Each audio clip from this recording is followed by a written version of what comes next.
3, 2, 1.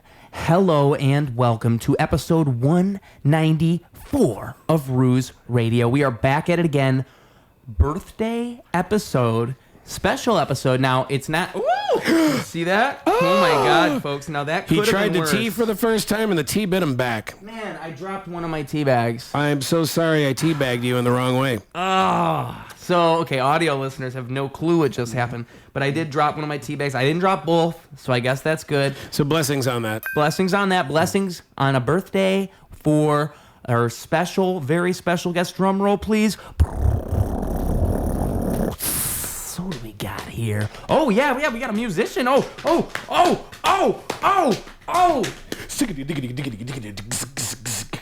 It's me. Ruse. Oh! Dude, that was crazy. Honestly. What a crappy day. And now things are angelic again. This should be animated, this whole thing. I know. I feel animated, man. I just smoked. I watched this man smoke so much weed. And yeah, I put on a gas just mask. by proxy. Well, let me just explain to the people what you saw that they didn't see. So, first, I was lighting the weed on fire. I had this giant plant, and I was lighting it on fire, and I was just kind of, what I do is have a glass tube that I put around the weed. So it's like, I consider it like a plant bong, because you just burn the plant inside of the glass. It was phenomenal. I saw it. Yeah, and I just inhaled the whole plant. And I was just like, I can't believe smoke detectors aren't picking this up. Well, I'm just amazed, because I've been doing this for a while. Yeah. And, I talked about it on forums. I don't want to really, leak it out into the world. I guess now it's too late. Not everybody needs to know. Well, this could be all a facade, really. Or a ruse. Yeah, it could be a ruse. But if anybody wants to try that, let me know. That sounds incredible, actually. I would try that once. I do try anything once. It's kind of like a gravity bong. If you did it right, you have the plant burning. A botanical bong. A giant botanical gravity bong. That would be nuts. That would be fucking rad. I think Sam Berry would be very interested. You got to get him on. You probably already had him on. Just ask. Dude, the guy grows his own. He works for not a distributor. Well, he works for a weed place. Yeah. I'd be like, hey, man. And you got to say it like that. Hey, man, you got pot for my idea? It's an expensive idea. It really is. Because you got to get a nice curved... You got to get glass with curvature, right? You got to get a right circumference. I think you need a bunch of dudes, too. You can't have one guy inhale. You got to get a glass blower. Yeah. To make it for the specificity of what the fuck you're trying to do. You got to get the right plant, elevation, temp. You know what would sell it? You have to say to them, it will go viral. You don't understand. You have no idea how many hits you're going to get. Not just hits. But hits. And it's true. Yeah. It's actually true. Yeah. Because I think the only question I would have is, I don't know what you can post in regards to people smoking in general. Right.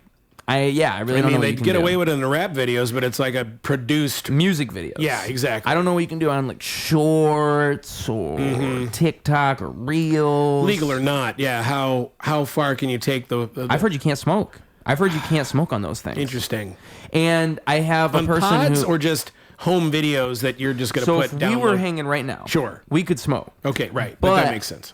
If... In my mind, it's limiting the clips I can grab out of the episode, because now I have us smoking on video. I can't grab the video of me hitting this fucking bong, this giant plant bong, botanical bong we were talking about. I can't be doing that on the podcast. No. I can't be doing that on the clip because they literally won't let me. Honestly, actually, you could probably do it on the podcast. Though. Yeah. I don't know. There's a guy named It Goblin. seems like it would be a little tacky. Now that I'm using my third eye to... depending. I mean, you would make it look There cool. would be an audience for it. That's what I think. Well, for sure. People would come... what do you say? If you build it, they will come? The people were huffing fucking cinnamon and passing out or whatever the fuck that trend was. There was a point in time when I was about 13 or 14 when I made about 10 nutmeg sandwiches. And I thought, I'll eat all these and I'll get high. And I think I couldn't even finish one of them. Dude, what is that? What is the feeling of just straight up nutmeg being just blasted into your respiratory system like that? Miserable. Okay, yeah, sign me up. It's not good. No. I don't think you can consume enough to get psychoactive effects. That's okay. So that's the whole premise of the fucking thing is like, oh, I'm gonna get high. Like, just burn a banana peel. Wait, you want to go 1970s? Just fucking. No, man. See, I never went so far as to maybe what do kids do, inhalants. You know, Sure. I never did that. Yeah. That stuff to me is wild, and I know people who have. People close to I me. think there's probably more toxicity than we don't know about. With stuff like that. Yeah. I mean, I didn't have a lot of friends who did things like that, and from my understanding, where I grew up, I say I'm from Flint, Michigan, but I'm from Swartz Creek, which is right next to Flint. I moved to Flint in 2020. Schwartz Creek. Yeah, but in Swartz Creek, it was a big heroin thing. Oh, it was fuck. heroin was the God thing. almighty. But I never saw it, so I don't know. Well, glad you But I didn't. know it was there. Glad you weren't just. Glad you never got accustomed to that. Right. Well, because it's just odd to me. I never experienced it firsthand, so I don't know what that's like. I've never met that world straight up. Yeah, that's something I've apparently with all the things I've fucking tried. That's where I crossed the line. It's a good place to stop. Yeah, I think heroin's a good place to go. I'm gonna let other people do that. Heroin, my theory on it is that if I were to do it, I would like it so much I would never want to do anything else. Yeah. Me and a friend of mine who's in the band with me, like, we were kind of mourning the death of Whitney Houston. And just like, hey, can you imagine being famous in our 20s, being exposed to that, and thinking that heroin is okay because one of our peers, one of our idols was doing it. Right. And so it made it appear that it would just be okay to try. And we were just like, yeah, we'd be dead. We'd be dead because we were gullible. We were like impressionable. We'd want to impress our rock and roll hero that we're into, and it'd be game over, man. Yeah. Like, for sure. Because like stuff like that, you get off of it for a long time, and then you go back and you think you're banging the stuff that you're used to doing, and that's when you die. Yeah.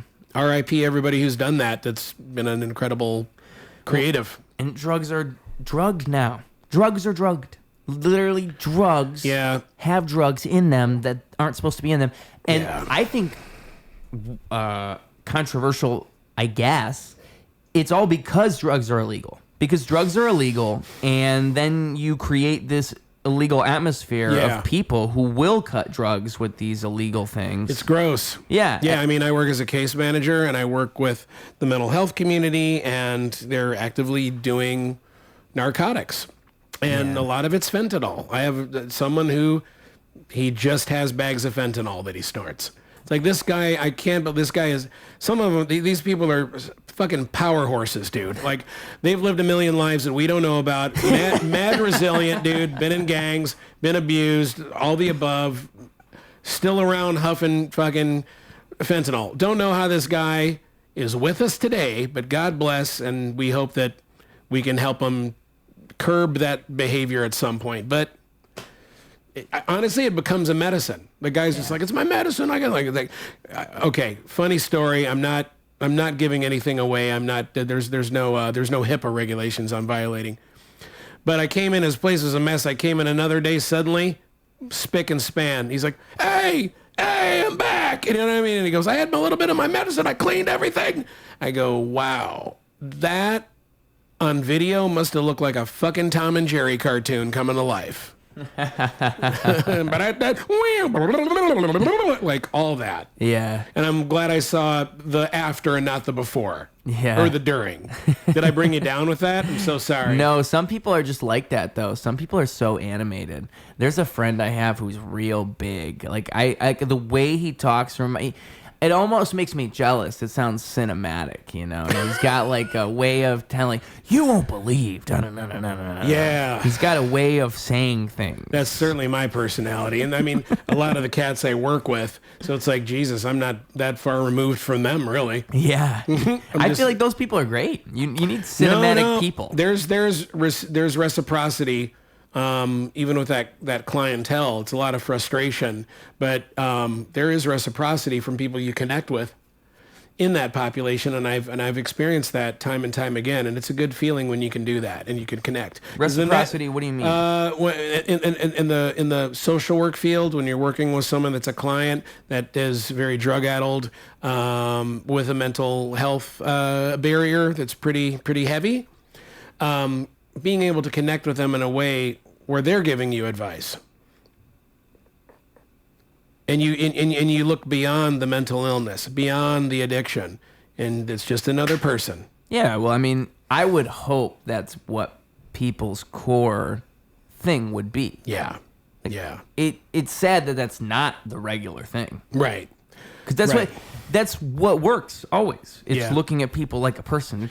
It's crazy to me that that's not like the MO. That's not the mentality of most people. Which is why most people can't do what I do. I mean, I can understand because I mean, in hospitals, my mom's a nurse, and I've noticed just about in nurses and hospital staff, you'll often see it's not the people you would think it would be. It's not people who are there to help people necessarily. Right. Not saying that people that work at hospitals. I'm not smearing every single person that's worked at a hospital. No. I'm just saying there's a my percentage. expectation would Bad be actors, yeah. Yeah, my expectation would be looking from the outside in. I would think most people who want to be nurses, most people want to be doctors, they're doing it because they want to heal people. Just like cops. But then you look at the way that some, and it's cultural. Usually it's certain areas, certain hospitals. Oh, yeah. But yeah. the way that some places operate, it's the opposite of that. It's they got into it because they wanted to make money. It's not really about helping people. Then you see like the way nurses talk about other nurses and the way that they gossip. And it's like, you're at a place where you're saving people's lives and you're worried about so-and-so doing this.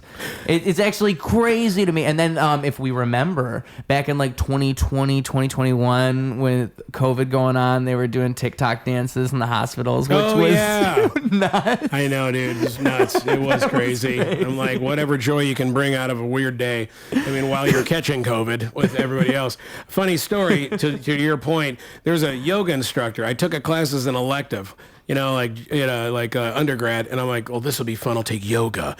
The angriest yoga bitch I've ever met in my life, white woman, of course, bummer. and I like my white sisters and brothers, but at the same time, she was exemplary, one of those high anxiety people, tons of trauma, thought she had it together. I was kind of tweaking her melon one day, questioning her a little bit, and man, she had it in for me for the rest of the semester, and I had to like play her game, and it was hilarious to me. And I met a couple people like that. It's like, oh, I'm a professional. I'm centered, zenned out. And like, you're the maddest person I've ever met in my life. You're absolutely furious at everything. Yeah. Like your therapy is not working. Well, that's why I reacted that way, because she's trying to do yoga. So you don't want an angry yoga teacher. Oh my God. That's unbelievable. That's when two things oppose one another. The word for that is when it contradicts itself. Angry yoga teacher. Do you know what the word I'm looking for is? I think contradicts. There's a word. I just rediscovered this word, but I can't remember what it is. Okay. It's a word for when two things like that are opposites, but you say the word. It's like a thing that contradicts itself. There's a word for it. It's a thing that contradicts itself, but it's not. That's just a definition. There's an actual word for the thing I'm saying. I'm going to have to wait for the Mountain Dew to kick in a little bit more. Yeah, in the comment section, please correct me, because it's so funny. I've said this before on this show, and then I remembered it once like 3 weeks ago, and I looked it up. I was like, yes! And then you went, fuck! Dude, it makes me mad, because it's just one random word that comes to me every now and then. But yeah. You know what? It'll hit me. It'll be like midnight. Oh, and I'll be like, Rose. Please do. I will. No, 100%. I swear to God, it'll come to me as well. I'll ask ChatGPT. You know what's funny? Earlier when you said Sam Barry, my brain thought Sam Altman for some reason. Oh, okay. I was thinking like, he's saying I should talk to the guy who made ChatGPT. Well, now I know who that guy is. Sam Altman, great. Yeah, good job, ChatGPT. Like everybody's like, that stuff drives me nuts. And I'm an OG, obviously, but I move with the times, but there's like, there's I don't know about the quality of ChatGPT, and I mean, if you're relying on being a creative and making original things, and just like, I suppose it's okay for getting ideas, stimulating the brain to go, okay, now it's gonna give me a format, a bit of a premise. That's what it's best for. That's what I think. That's the ideal thing it's used for. Yeah. But you're right, because people rely on it. Yeah. With music, what? Well, people will abuse it because we're humans, and it's easier to do. Yeah. Or we'll find a way to kind of fuck it up at some point and use it for evil. Exactly. We always do. That's the problem. Is there's no safeguards. There's no anything. I think that the illusion that we can put safeguards on it is actually what's making it operate worse right now. Because they're trying to do things to make it so it's more appropriate. And then you have Grok, which is Elon's thing, but I think that even It's called Grok? Yeah, that's Elon's. And that one, I think it's just They they need try to work to on those names, son. I'm trying to think. There's other ones too. It's all one syllable, 2-syllable name things. I think there's one named Sora, one named Claude. There's one named Claude for sure. Hey, have There's you all these heard different models. like that's his next one? That could be one. It's just hacking. It's just Boop. It's just like I like boop. Ooh, I can't whistle. Yep. Oh, you know what's going? You know what? Hey, have you heard? Yeah. That's the next one. And just make them all fart sounds, so at least I'm entertained. Yeah, fart sounds. Let's just make fart sound. That'll never go out of style. You can chat GPT it up, and any kind of technology will not outweigh. I almost said gnat. It will not outweigh the sound of a fart. Yeah. Well, that's true, and I don't think AI could ever fart. It probably could, but maybe not. I think, boy. That's a good question. Why am I thinking about that so deeply right now? Now that's... I was thinking about it when I said it, because I thought about it and I thought, well, maybe it could. But I think... There's a musical pedal that creates farts, like blah, blah, blah, blah, blah, blah, Well, like real fart. could, that's cool, but that's analog, It can emulate, yeah. Yeah. It's but conceptualizing it and actually, like, putting it into real time. Doing it. Right. I mean, farting. Not just pouring tea for you or providing a drink. Really thinking about its digestive system and flatulence. That's what I'm saying. I don't think we're too far away. Dude, no. Bro. We're not going to have robots that can eat and fart. Not eat and No. fart. I did not say eat and fart, but kind of conceptually conjure up gas. Conjure up what a fart could be. Gas. Gas. A robot having gas. Yeah, That's so right. funny. I know, man. It's stupid. It would, though. It actually would.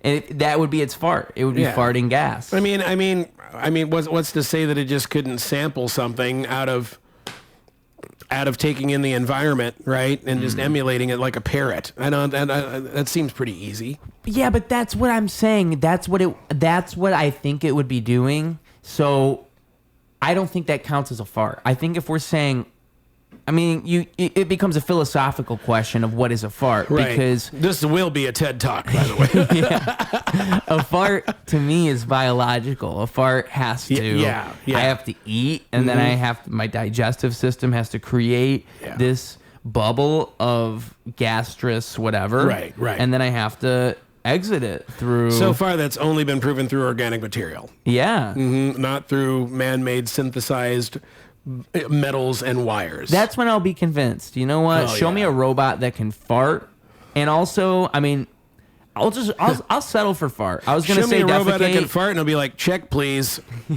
I'll be Take done. me away. I've lived long enough.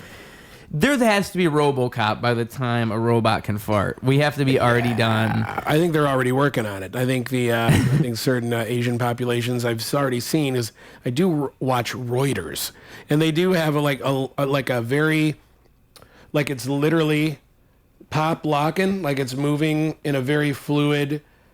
Is it one of those ones that but someone who's actually doing like humanoid though? Yeah. And humanoid, well, it doesn't have the cyber skin, but it's like humanoid enough. But it's like all material. It's all clearly looking like a robot, and it's kind of happy looking. Like I don't know why they always make them so cartoonish looking, but it's literally like probably moving, to make you feel comfortable, like in a hydraulic kind of very fluid way. I go, that thing's gonna crush my fucking larynx with the wrong.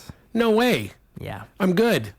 Keep that over there. You see the show Black Mirror? You see a decent amount of that show or no? Oh, I worshiped that show for a couple of seasons, but I kind of fell off. One of the earlier seasons, I want to say it was the first or second one. They had the cop dogs in one of the. Oh God, why do I forget that? It was because I know the first and second seasons. Maybe it was the third or fourth. Maybe I'm getting it wrong. But there was an episode pre-Bandersnatch or whatever. Yeah, that movie? it is pre that. Oh, okay. Fuck. I mean, It was an earlier one. Maybe that's why you don't remember. yeah. I mean, I caught at least 4 seasons, so I got to revisit that stuff, man. It's gold. But what I was going to say is now. the episode is so crazy because that's kind of all it is, or all it was. It's a bunch of cop dogs chasing people around, and and like in replacement of, and you know. and the cop dogs are also really intelligent and can track you more than a human ever could. Everything's Rick and Morty, dude. Yeah. Rick and Morty. That's one I don't know how I slept on that for so many seasons, but now Adult Swim is just doing a repeat of like all the seasons before the new one comes out, and I'm just like memorizing shit. Like it was so foreign and wild and dark, and now I've just absorbed it. I go, yeah, I now understand the mentality of where this is going and how final it all is. Yeah. Like nothing matters is the theme. It's a nihilistic show. It's a nihilistic show, but it's also brilliant, and it also kind of opens yourself up to going, well, as nihilistic as it is, there's also a theme of, hey, this genius nihilist living God is also wrong a little bit. Being more Is the most broken. how yeah. so? Or Rick, that'd be Rick Sanchez. Right. Of course. Yeah, well, he's broken. I mean, if you haven't seen everything or the reveal of why he became who he is, I feel like your cat just farted. I feel like Probably. I thought I heard, and then good job. Oscar's right behind you. Then he threw his fart, like throwing your voice. I can tell you what his farts sound like. It was kind of sort of like rippling, like on a wood. Like, no. Well, then it wasn't. Maybe it was her, but his fart is like, oh no, I'm sorry. It was. It's like Literally, her look right now is just kind of like, ugh. she's probably insulted by you. Oh my God. I'm so sorry. My apologies. You accused her of farting, man. Well, I didn't. Well, I mean, is that so bad? I don't. I'm not judging you. She's all right. Oh, you know what is the creaking? So you have it's the creak. It's the creak. I apologize. I've heard cats fart before. Wow, you are. You do have that look about you. I like that though. That's powerful. I love cats. Cats are powerful. I mean, the Egyptians worship them. Yeah. I think that's for a reason. I think that cats have... Because they'll eat you when you're just hanging around dead one day. Yeah. Well, I was going to say... That's reincarnation right there. Yeah. You think the dog would eat you? Do you think the dog would eat you? I don't think that's the reputation they have. It might just lick you into a mush. It's a good question. It's a good question. Wake up!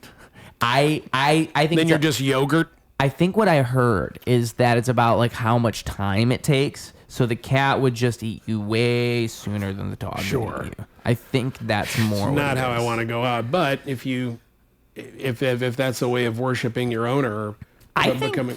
It's would you just call it a second ago? You said reincarnation. That's a good way to look at it. Absolutely. Yeah. I mean, I'm not feeling it anyway.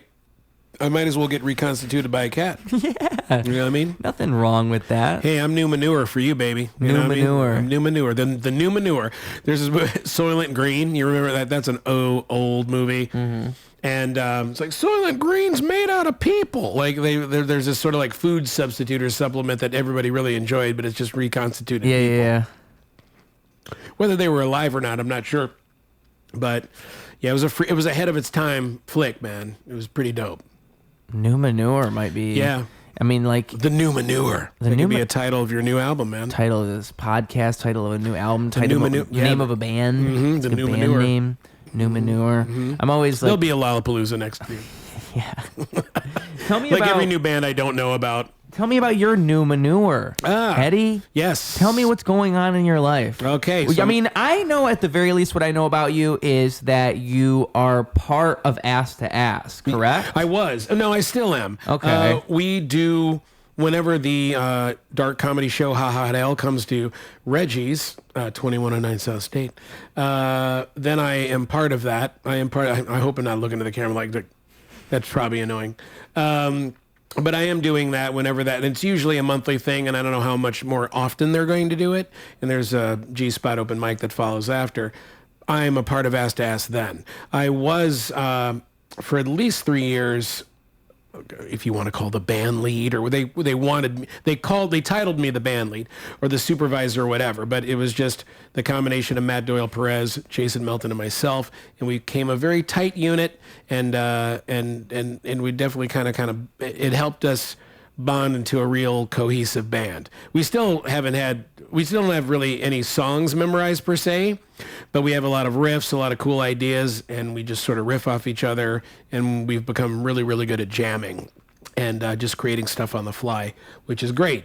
And so I was glad to be a part of that, and that was at Power Hour for about 3 years. Okay. So people still think that I'm with Power Hour and I'm with the band Ass to Ass every Friday night, and I haven't been there for a year because I got too busy, and it was time to, I talked to Courtney, and she was like, hey, how you feeling about this? I'm like, I want to do it justice. I'm not doing it justice if I'm starting to get a little burned and I'm starting to focus on more comedy and other interesting achievements. So you transitioned away from Ass to Ass to comedy. That sounds a little sounds negative.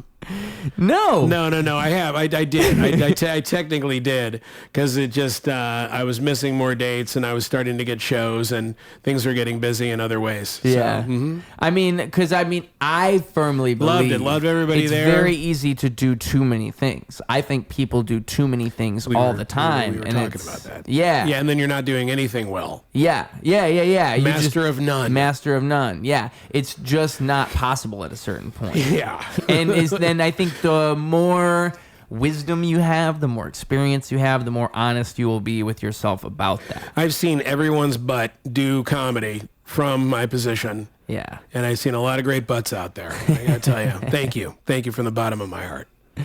That's payment in of itself. All the butts? All the butts. Why? I don't know. Just because I'm a butt man. Do you have a good photographic memory? There's a couple I know I've seen enough where I'm like, that's got some depth. Yeah. It's got a good depth to it. I'm sure they'd have the same thing to say about me. I hope you have like a top 5, but that's got to be something you hold close to yourself. Or hold close to my eyes. Yeah, definitely like, there's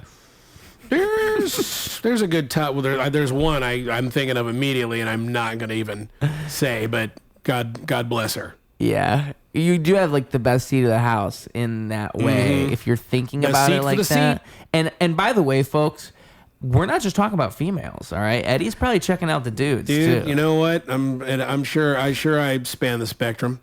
Yeah.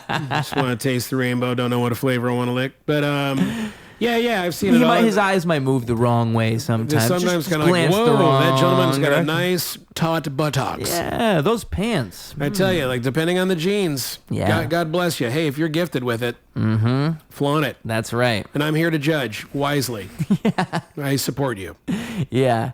But you don't play music, you don't do any music at all anymore then? Oh, 100% I do music again. I've never stopped doing music. Late teens, early 20s, I was in a band that, I was kind of a local rock star, just kind of happened. Midwest, really, and we were part of the DIY punk scene in the 90s when Fireside Bowling Alley around here was really popping. If you've heard of Smoking Popes, if you've heard of like Sidekick Kato, Blue Meanies, all these... Apocalypse Hoboken, a lot of these cats. And so we were kind of in league with them, but we were such a genre-bending band. It was like funk, ska, punk, pop, rock and roll. I'm like, we're just, the guys in the band were like, what should we call ourselves? We're surrounding this punk culture. I'm like, we're a rock and roll band. And I was just so comfortable with myself then, and when it came to music and presenting ourselves, and I was just in my zone. Mm-hmm. And I felt that culture in punk rock at the time in the 90s was very accepting to a lot of genres of music, whether it be hip hop, ska, like backpacker, music. Yeah. You know what I mean? Like there was a lot of really great genres out there that were being accepted as punk. I think the ethos was more of anti-record label. Right. So, the Gen X generation, sort of paved the way for that kind of establishment thing. Right. And I was always like, let's be establishment, but that was my understanding of it before kind of falling in league with these guys that were very much of kind of that punk ethos. Certainly the bass player well, all of us. Then we all had like a one hive mind. And so from there, got into my 30s at some point, and then I was in another band that was kind of amazing. Just kind of amazing, and it imploded. But we were as bands do. Yeah, they all do. And then we were like kind of punk, metal, new wave, like a really another weird. I've never not been in original bands. You know what I mean? It's always been genre bending bands. And now, present day, I'm in a band called Meds, and I will say the first band I was in was Foo, the second band Fistine Verona, and the third now and hopefully final Meds, MEDS. And Mike Greeny, we were in our residual bands in our late teens, early 20s, making it. Like, we were on the verge of like getting somewhere. We really were, because it was very open to new music, open to original music back then. I mean, there were bands that were getting $1 million deals that were original, and I mean, it was a really cool time, but I don't think we, maybe we just didn't have, maybe the timing of it was we didn't know all the right people per se, or weren't able to get out to California or New York as quick. We were focusing on building where we were, building that up, and then expanding from the center, which was a really smart model of my bass player friend Greg. And we kind of took it from there, man. It was a great ride, and a lot of people still remember it. A lot of great music, incredible performances. Yeah, I can't move like that. You can still find it all? It's all... Bandcamp, Fukin Rock, Bandcamp. Okay. And then, God, there's no way to... The second band, there's no way to find Vistine Verona now. I mean... but I mean, I have CDs still, and there's still like 7-inch vinyl records of my first band. You could put it somewhere. You could always upload it somewhere. Oh yeah, well it's all. I mean, well at some point maybe we will. The second band, Fistine Verona. Maybe we will do that. I mean, it's not a bad idea. I think we probably should. I think it's a good idea because people deserve to hear that. Because even if it's just YouTube, dude, even just for free on YouTube. You know what? That's the best idea, because that's the way to go. I got to ask the young bucks like yourself, what's the best medium, the easiest, and the easiest is free. Mm-hmm. So Meds, like I said, Mike and I were in our residual bands in our early days, and then he was also in Fistine Verona, and then once that imploded, he's like, hey, still want to jam, because him and I were also roommates, and we really vibed together musically, and we made each other sound great singing-wise as well. Yeah. So, and the harmonies, man, it's like learning harmonies from him, and then he's kind of, and then like learning all the weird funky jazz stuff that I kind of do, and fusing all that stuff. Your dog's just like, I need room, man. That means he likes you. He's pushing on you. No, I love it. He's saying... I love it. I love him connecting. Hugging you in his way. Oh, I love it. I love the... Someone told me that once, that when dogs push on you, it's like that's their way of holding you. Okay. Yeah. Wow.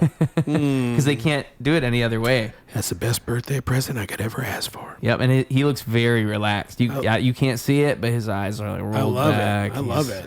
I'll take it. But anyway, continue. No worries. No worries. Pause for love. Oscar break. Pause for Oscar break. Yeah, so basically we vibe really well and thought, well, we should not stop playing together. Right.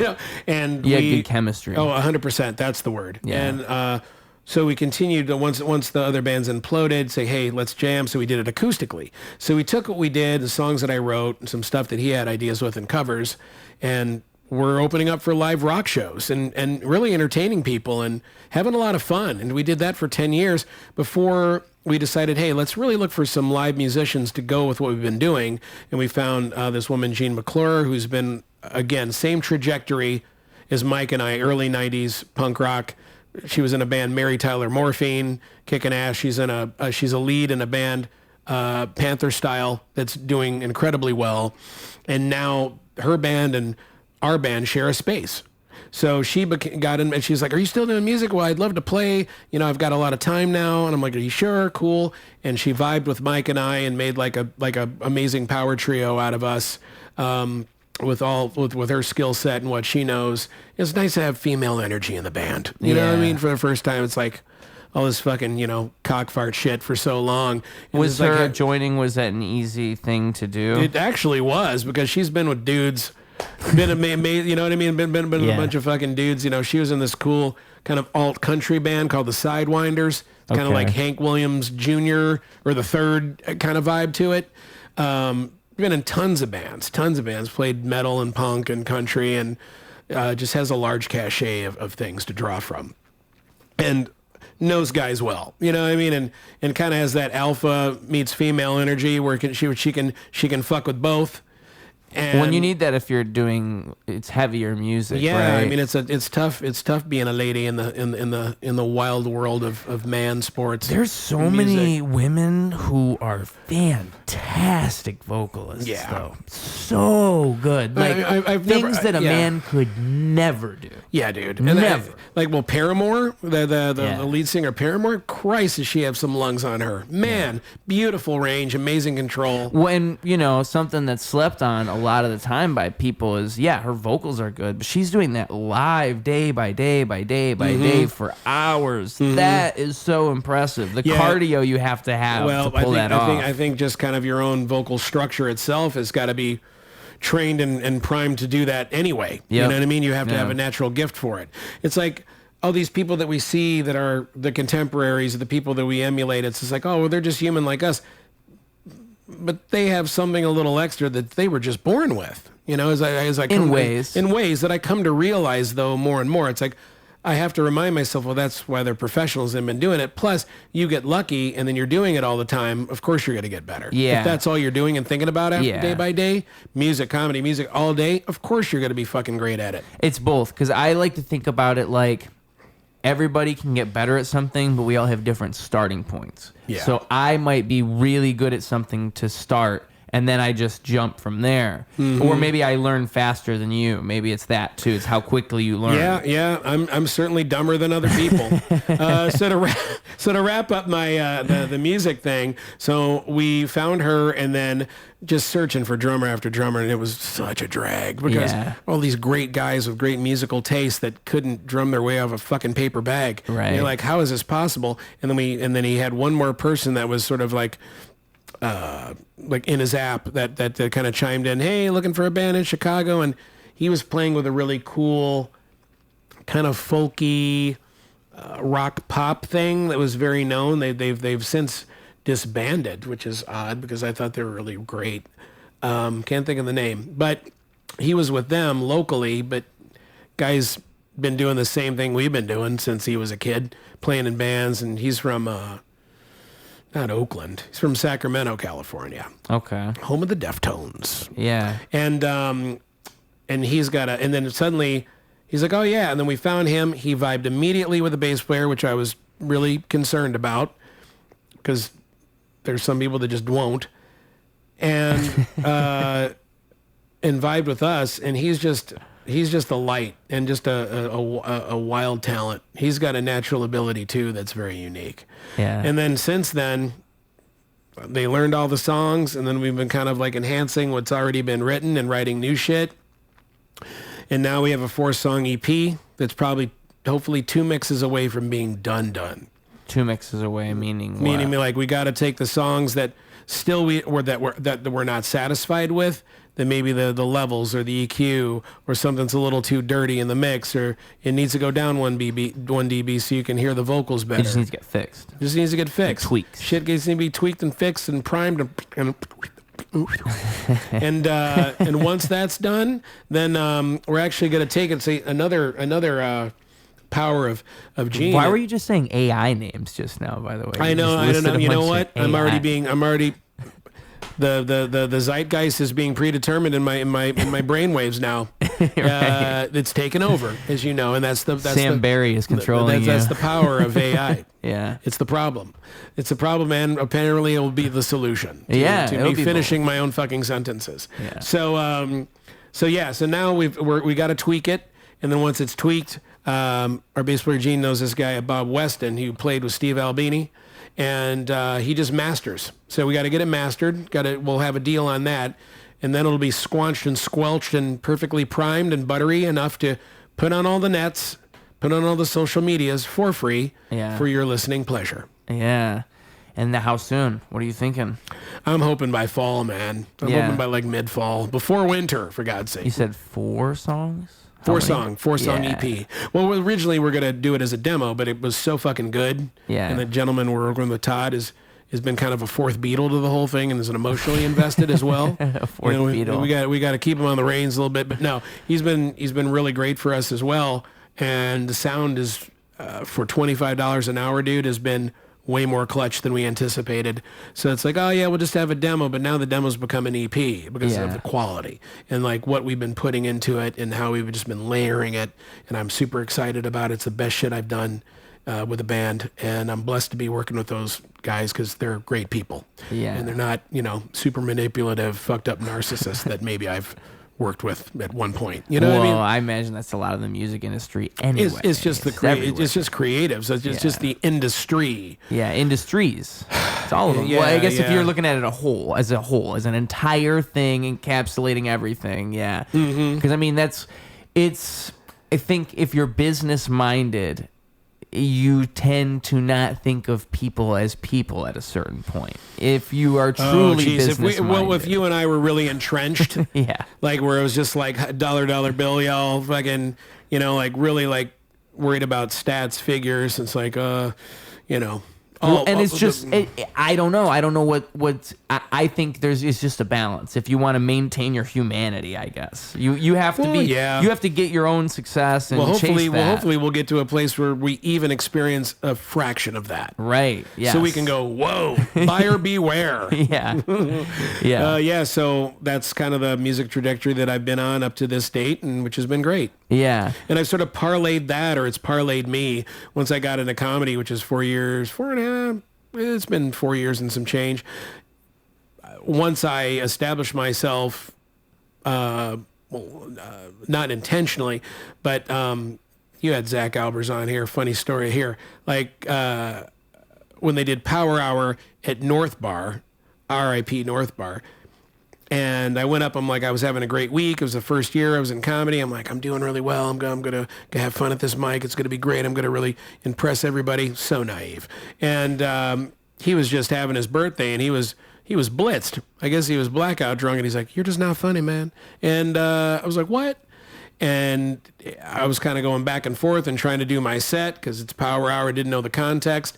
And then Kiefer, who was on drums, like, hey, you play, right? And he was almost like, hey, redeem yourself by playing, get yourself out of this hole by playing this ukulele.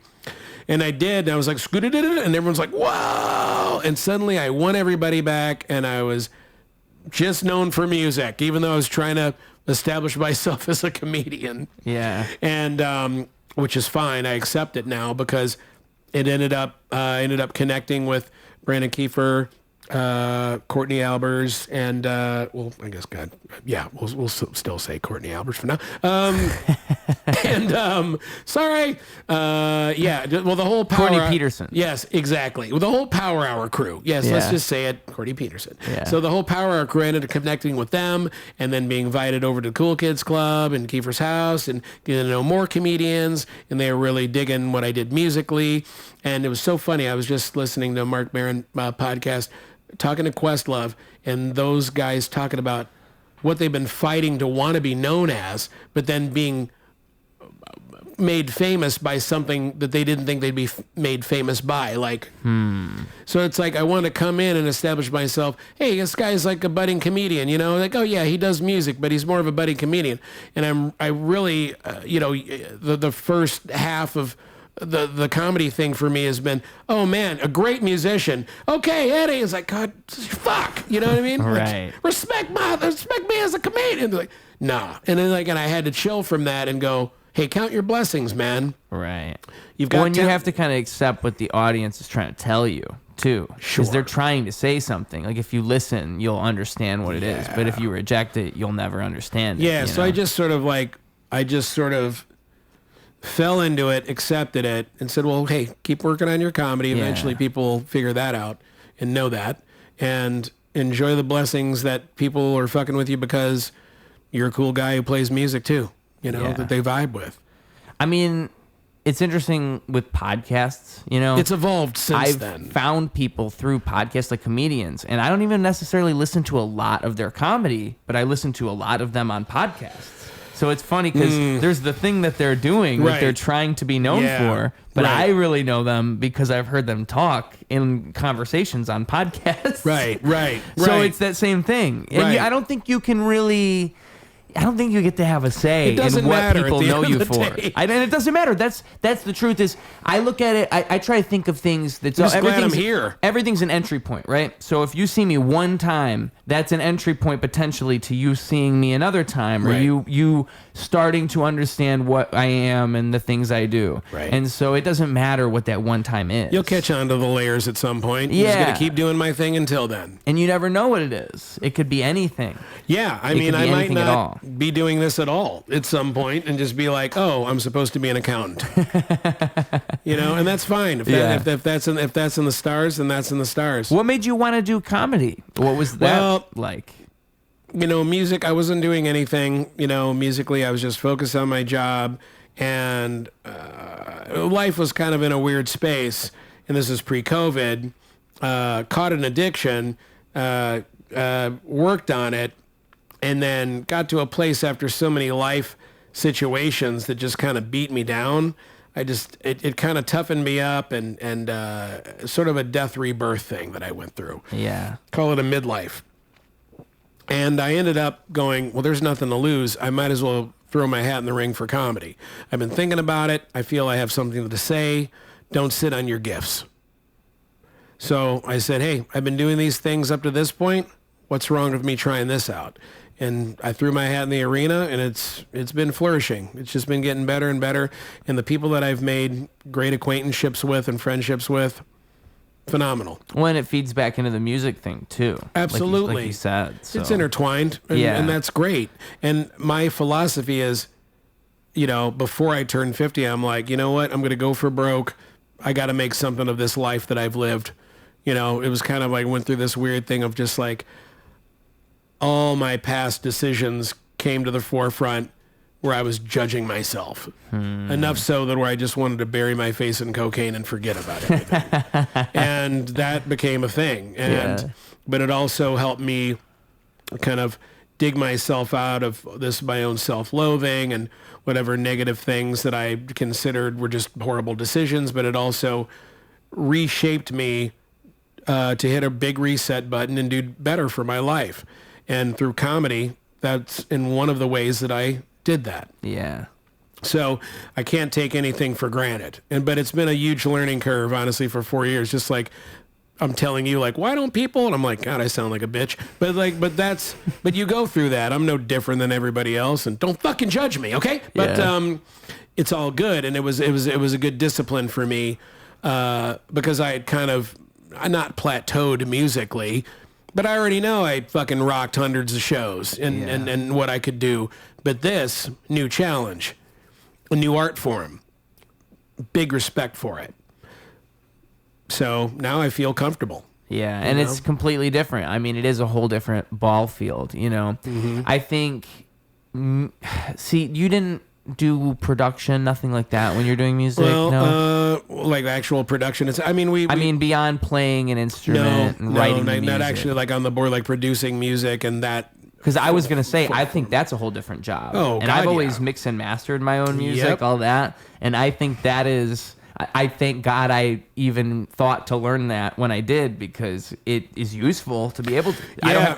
I don't have to record things and send them out to somebody every time I record I've never had something. the patience to be a big tech guy. I'm like more of an effects guy when it comes to music and creating and performing. Well, and that's there's a benefit to that where it's like you can not have to have all that information in your brain and just feel it and focus on that. I'd love to have a brain like Trent Reznor. You know what I mean? Like, have a piano, just be able to like completely make orchestral pieces out of electronica and whatever that he purchases as an instrument. My production credits go to like paying people and helping like fuel shows that I produce in the comedy world. So which we'll get to. Well, yeah. Do tell now that we're here. So I do co-host and co-produce an AI-based game show called Prompt Battle Royale. Where's that at? Well, right now it's at Surge on Fullerton. Prompt Battle Royale. Yeah, every last Surge and Fullerton. Every last Thursday of the month. Bontrager, who's a consummate artist, kind of sought me out, decided to flesh this idea where comedians are contestants. We give them written words or themes, like suburban moms with large foreheads or Harry Carey's exercise program, real funny stuff. And through Midjourney, you plug those words in and it produces images. Okay. And wild stuff. And so there's a team of people that do work with Midjourney that have to sift through all of these X-rated wild photos to create these publications. And who was the guy? The guy who's now, I think, is he with, he was with Reddit or he's with Reddit now? My God, I can't believe I forgot that. Well, this pretty heavy guy that was working with a major industry is now, working with Midjourney. Okay. And kind of helping them along as well. God, I'm embarrassed that I forget. But a great guy. But I use Midjourney. I pay for Midjourney. Oh, okay. Yeah. It's where to go. So it's like, so it's funny, like when Bontrager talks about, like, yeah, if you're making stuff in ChatGPT and making images, then it's not good. You know what I mean? He's a real artist. And they're comparable. I think they're comparable. Sure. If you're I think Midjourney has gotten really impressive. Well, now they move. Well, now the images become short films. I've been using it. Their video It's unbelievable. generation. I've been using it for content. Yeah. I've been learning a lot. Working with him and learning about Midjourney and the power that it does. And we've been building this production for years now, at least 3 years, and going from club to club. Like one place maybe didn't favor us, or one place closed down, and now we got to move to this club. And so we frequent O'Donnell's a lot, 4500 That's North where Weston. I thought it was. Well, it was, and then we're like, well, let's find another place that maybe gets a little bit more consistent traffic, and already has been producing shows. So we decided to go there, and we're trying that out for a while. But if that isn't working, if that isn't vibing after a while, and it becomes a little counterproductive, we'll go back to O'Donnell's, and then we'll find something else. We really need good internet, and we really need to be in a place that caters to that sort of, tech nerdism. That's very, I think that's very based in Japanese animation, wrestling, and AI. I feel, and it's a very, Why, it's though? a very, it's a very niche market. What makes it niche exactly? Well, what makes it niche, I guess, is because I think it's something that's not. I think it's just the whoever. It's just like people that talk about fucking Marvel movies all day. Right. You know what I mean? But it's people not, don't get the whole AI generated. It's not that, but it's like I think we'd respond better to a D&D crowd than we maybe would to like people that are just fawning over Marvel films. But I think it's the same thing. I think people that are into like wrestling, into Japanese animation and comics and wild tech are going to be into this. Yeah. So it's just, so we're still finding our niche market while traversing through clubs with more foot traffic to see if we can kind of catch a few more fish on the line. Yeah. Right? So it's been kind of an experiment and a way for us to get tighter as producers and co-creators. Yeah. And our script's gotten tighter. The technology that we use to produce this show has gotten better. All the comedians that do it, love the concept, and have. So what do they do with the pictures exactly? So when basically through their words, an image is created based on a theme, and that becomes a prompt, and then the prompt is created. Yeah. And so now the prompt, they have to defend that image. Okay. To win the round. So it's 3 rounds, 3 prompts to get your art in the gallery of immortality. They have to defend the image. Mm-hmm. They have to convince you why it should win that round. Oh, okay. And there's music and there's mayhem and it's. Oh, that's so fun. We're bringing back a game show. That's good. Like, whose line is it anyway? Well, no, that's not a game show. It's similar, though, because it's an improv game, in a sense. Mm-hmm. It's a fun game. Because I feel like I would rock at that game. And I get what you're saying about professional wrestling There's an opening in September. You're there. September? Yeah.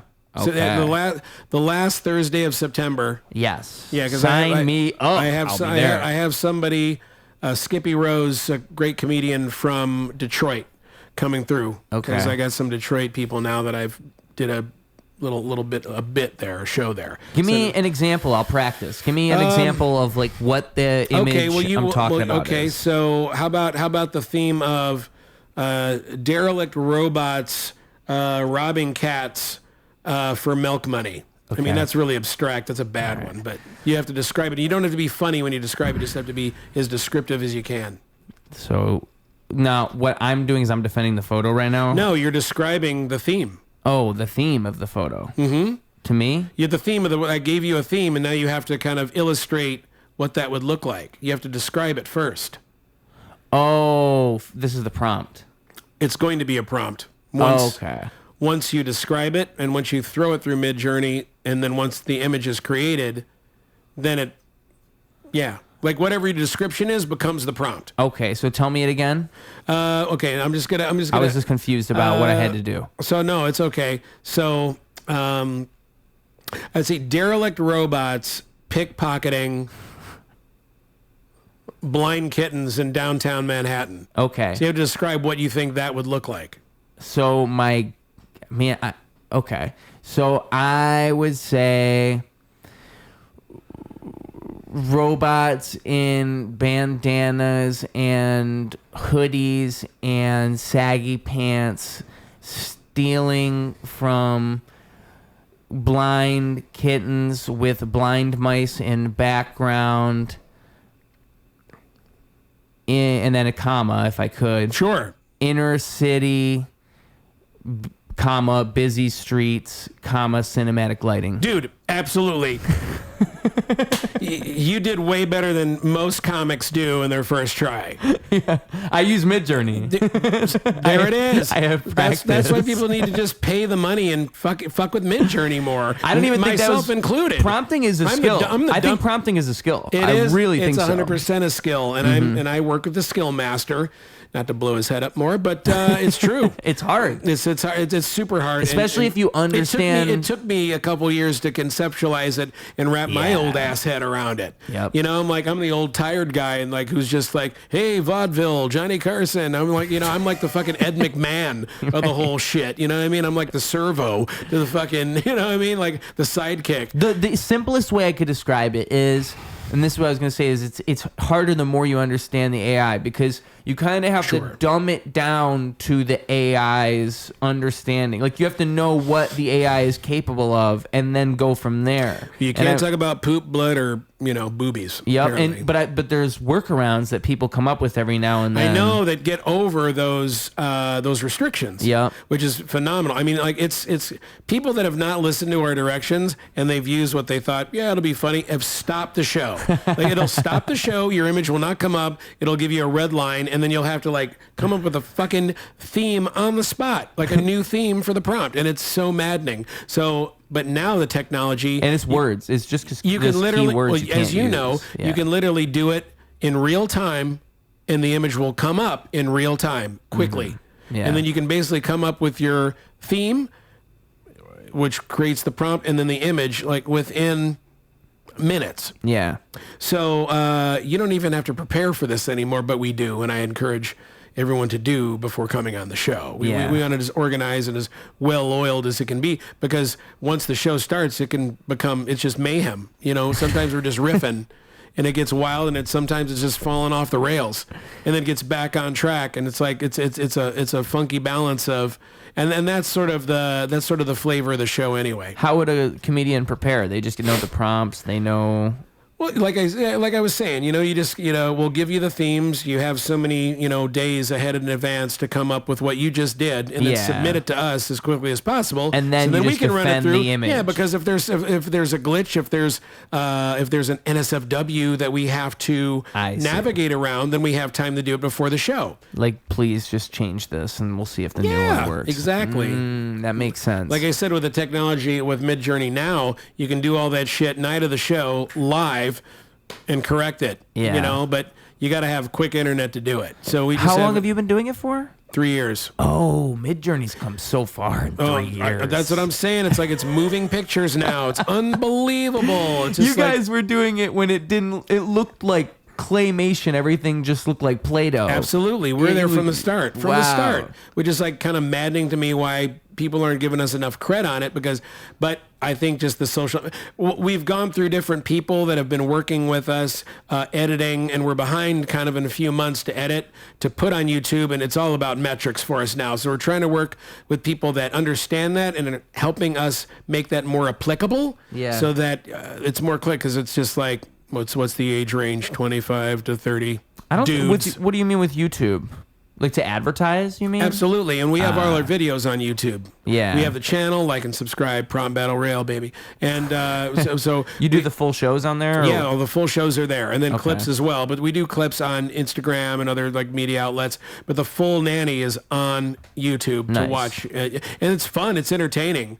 You know, smoke a little and watch. It's my fun. theory is the way to do comedy shows is to give it something original enough to where it sticks out. Like you need, and if it's the best way to do it is if you're putting the comics in a position where they have to create original material. And you know what works best? Like improvers. Like I know we shit on improvers, but like I think improvers and comedians at some point should have a happy marriage. Roast battle's not far off from improv. Totally. So improvers know how to come up with stuff on the fly and make their presentation really funny. Yeah. And like through the picture itself, seeing the image from your words inspires you to come up with even more stuff that you wouldn't have thought of until that image popped up live, which is the beauty of trying it to make it more of a surprise, so that you're just like, oh my God, and you're coming up with stuff improvisationally, and it makes it that much more crisp and fun. Yeah.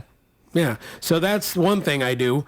And then every other month, I produce and host a comedy showcase. I guess you'd call them Southwest Burbs.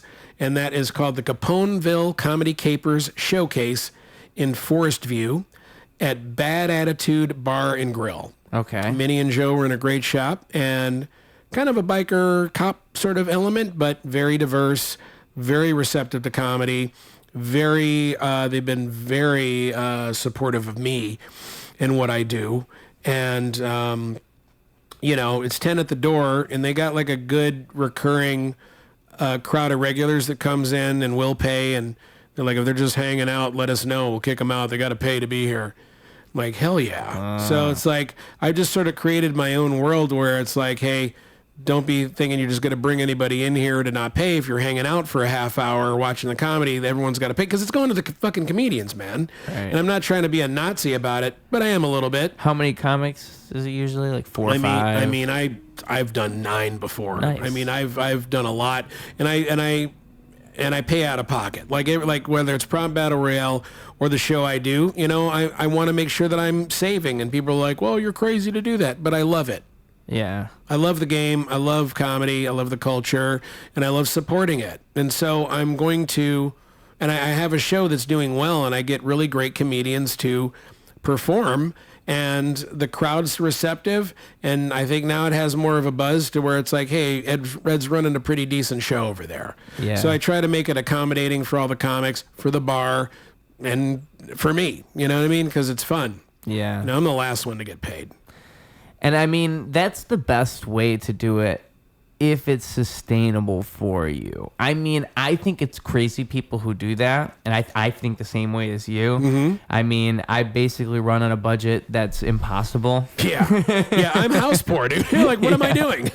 I can't go overboard, because I have to make it the best show I could at other places, and I'm like, well, I have to kind of be chill, you know what I mean? And I have to think a little bit more wisely about the decisions and how many people I'm putting on a bill and how much I'm promising, and but I want to, because you don't want to be in the position afterwards overshooting my shot. Yeah. But and I don't want to be panicking every time I put on a show. I want to have fun, but I think there's a good panic. I think there's good stress, and I think it's good stress producing something of quality that you care about, that you're funding. That's entertaining people. That can become a success. As we record this, I'm about to produce a show after it comes out. When this comes out, it will have already happened. But it's my first show I'm producing since I produced. It's the same show that the last one I produced. I think I've been seeing some stories about it. Yeah, Bing Bam Boom, Midsummer Cash Bash, and I'm thinking I'm just going to carry on the Cash Bash brand. That's what I realized is it doesn't just have to be because the one 3 years ago that I did, 2022, I want to say Midsummer Cash Bash. It was just a month before, but Midsummer, and you're giving away money. There's somebody at the end who wins money, and the Cash Bash you can just carry that forward onwards, make that the brand. Halloween Cash Bash, Christmas Cash Bash. Dude, just do it over and over. thematic. And every time you give away money. Amy Simon was doing Cash Snatch. Yeah. But I don't think Glenwood's happening anymore, so I don't think and you gotta also worry. for the record, I did it 3 years ago. All right. Oh, okay. All right. Okay. You can look it up. It's on the internet. Don't trash my friend Amy Simon now. Cash, it was so funny because you say that because when I saw Cash Snatch, I remember thinking like, oh, thank God she didn't. She's just one word away. No. I just thought that. I thought that. I'm just like, oh no, because I wouldn't have been able to bring it back the same way. She run like that's one of my good friends, Amy Simon, incredible producer. Also Ron Bloom, incredible producer. Yeah, cool people. Yeah, doing really great quality work. Yeah. Oh, yeah. Ron Bloom's awesome. I was trying to get him back on here. Got to have him back on here eventually. He was episode like 115. I can't remember now. He was -1. Yeah, -1. But what was it? Amy Simon, the beach. She's doing that thing at the beach now. Right. I don't know how long I'm going to be there tonight. Well, no, this isn't going to make. But I'll be there tonight. Seasonal. It's probably a seasonal, Mike. I can't imagine during. Yeah. Let's go November. Let's go to the beach. Yeah. So that's going to be fun tonight. It's a good way to celebrate my B-day, my birthday. And yeah.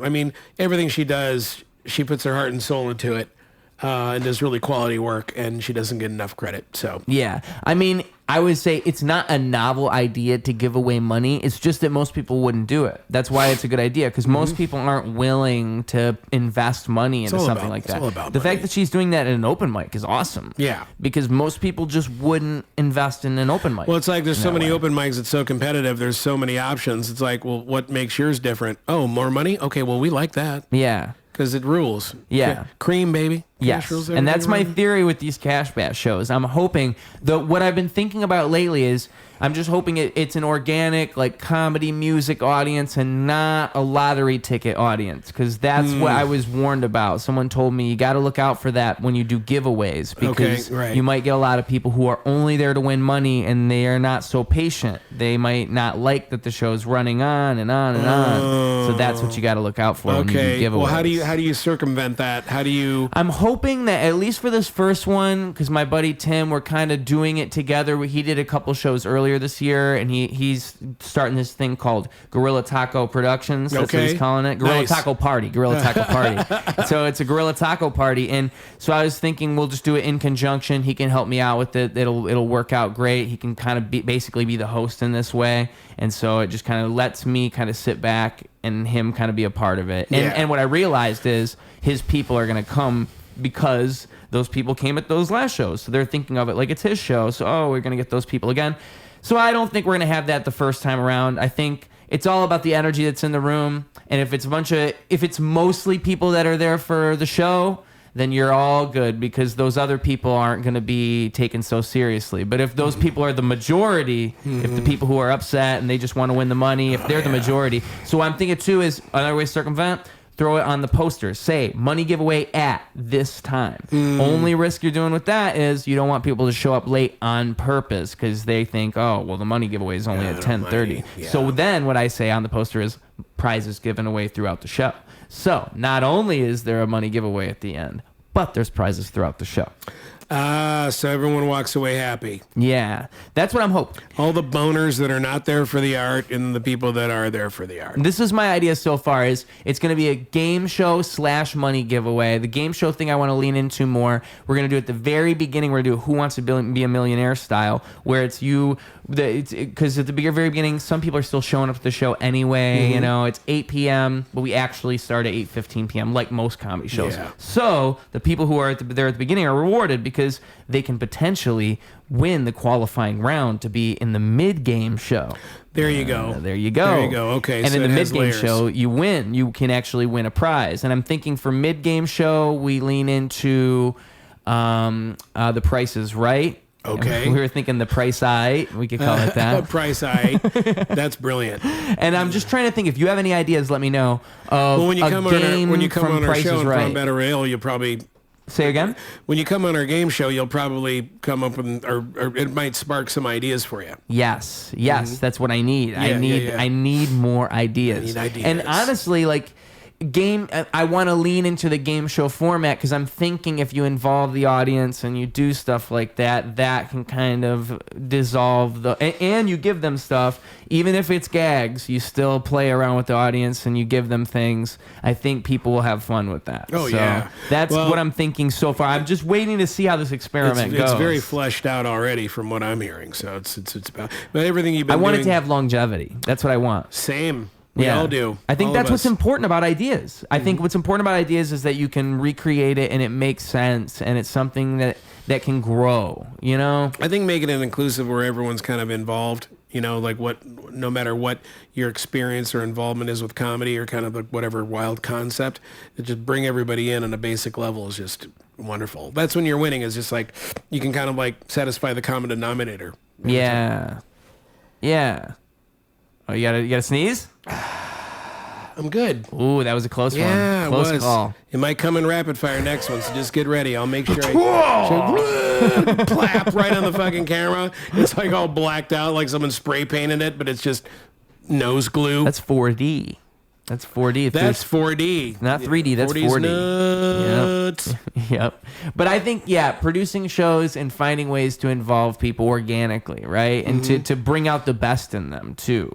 Like, I think that's what's cool. I think what I was going to say when I was even mentioning producing that show before is I just think what's so cool about it is knowing you created this. You're there. When you produce the show, you're there in that moment and you know, like, oh, I made this happen. Yeah. Like, this exists because of some idea I had one day. Right. And I just created all of this. Right. And I think that's such a cool feeling. And that is such a rewarding thing, too. That's the most rewarding thing. And if you can get in the habit of doing that kind of thing, I just think it feeds back into all the other parts of, like, if you're a comedian and you want to be a successful comedian, I think producing a show is probably one of the absolute best things you could probably do. Yeah. I've seen a lot of really well-oiled machines produce show, and we're still tweaking and fleeking. So When you, I think when one person told me, and we're learning along the way. Like I'm learning with everything I'm doing. So yeah, it's just learning but it's like getting, what? But the trajectory is just this. It's getting better. Yeah. This is what the graph is doing. It's not going from here to here. No. Slow and steady wins the race. you don't think there's a couple? It's like There's been several. Yeah, But it's now I'm seeing this. Now I'm seeing this from the fruits of our toil and labor and trials and tribulations. Yeah, you mean with the prompt show in particular? Yeah, both. Both of them, Yeah, yeah. with what I'm doing, because Do you it's about me tonight. Okay. You think it's his birthday? Yeah. His birthday? Hello. Suck. No, I'm kidding. Anyway, But sorry. with the what I was gonna say is with producing, you've absolutely. learned lessons with producing along the way. man, and in comedy, if we're talking in context of that too, like what to trip about, how to be, you know what I mean? Like, there's a way to be, and don't take anything personally. Yeah.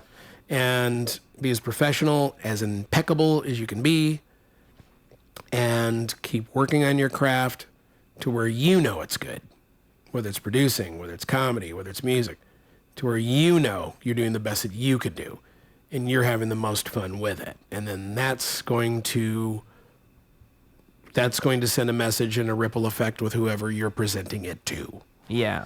It's almost like that is silently understood if that is what you're seeking to achieve. Yeah. If you're just trying to do your best for yourself, I think that speaks to people. In Yeah, or this else way. I'm just, because I've been through this whole psycho wave of fighting against so many things and making myself so frustrated. Yeah, and I think all those things end up being illusions. Like, you could fight against anything. So many delusions of grandeur, dude. So many like mental health fucking,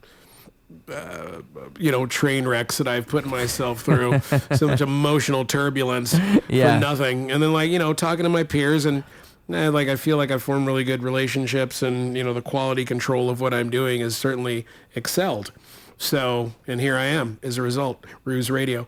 You You made it, baby. I made it, baby. I'm in the big time, bitch. So I feel good being here, but it's certainly not because I just had a smooth entry. You know what I mean? Like, it's certainly because it hasn't challenged all of my fucking insecurities and, every sort of psychological, facet of my mind, and then also like working on a relationship in the midst of all that too in the last 2 years.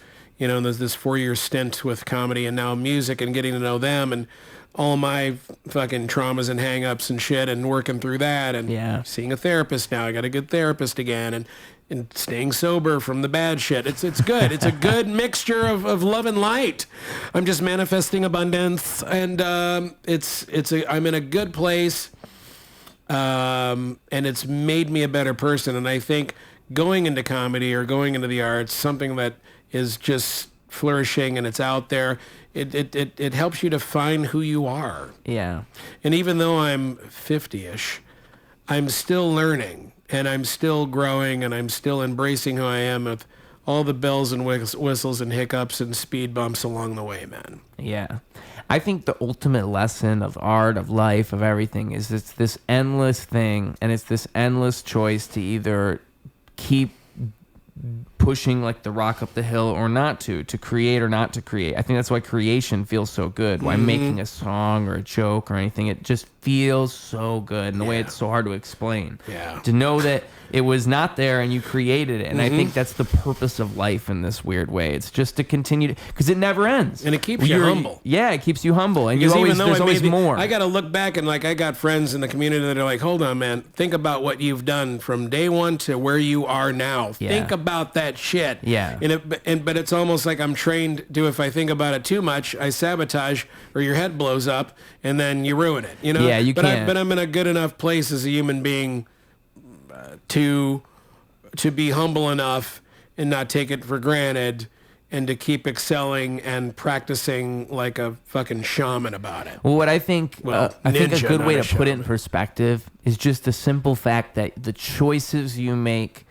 wouldn't be those choices if it weren't for those experiences you've had. Like it all leads to the choices you make now, and that's the difference. And in the end, the love you make is the love you take. I think that's the lyric from Paul. Great. That was amazing. The End. I think that's the song The End by the Beatles. That was so good. You sounded just like him. Especially with the rasp. Yeah. Especially with the fucking gravy train gravel going on. You're a vocalist too, right? I am, yeah. Yeah. Mhm. Are you? Are you really? I am actually, yeah. Yeah? That was not the best example of that, but I am.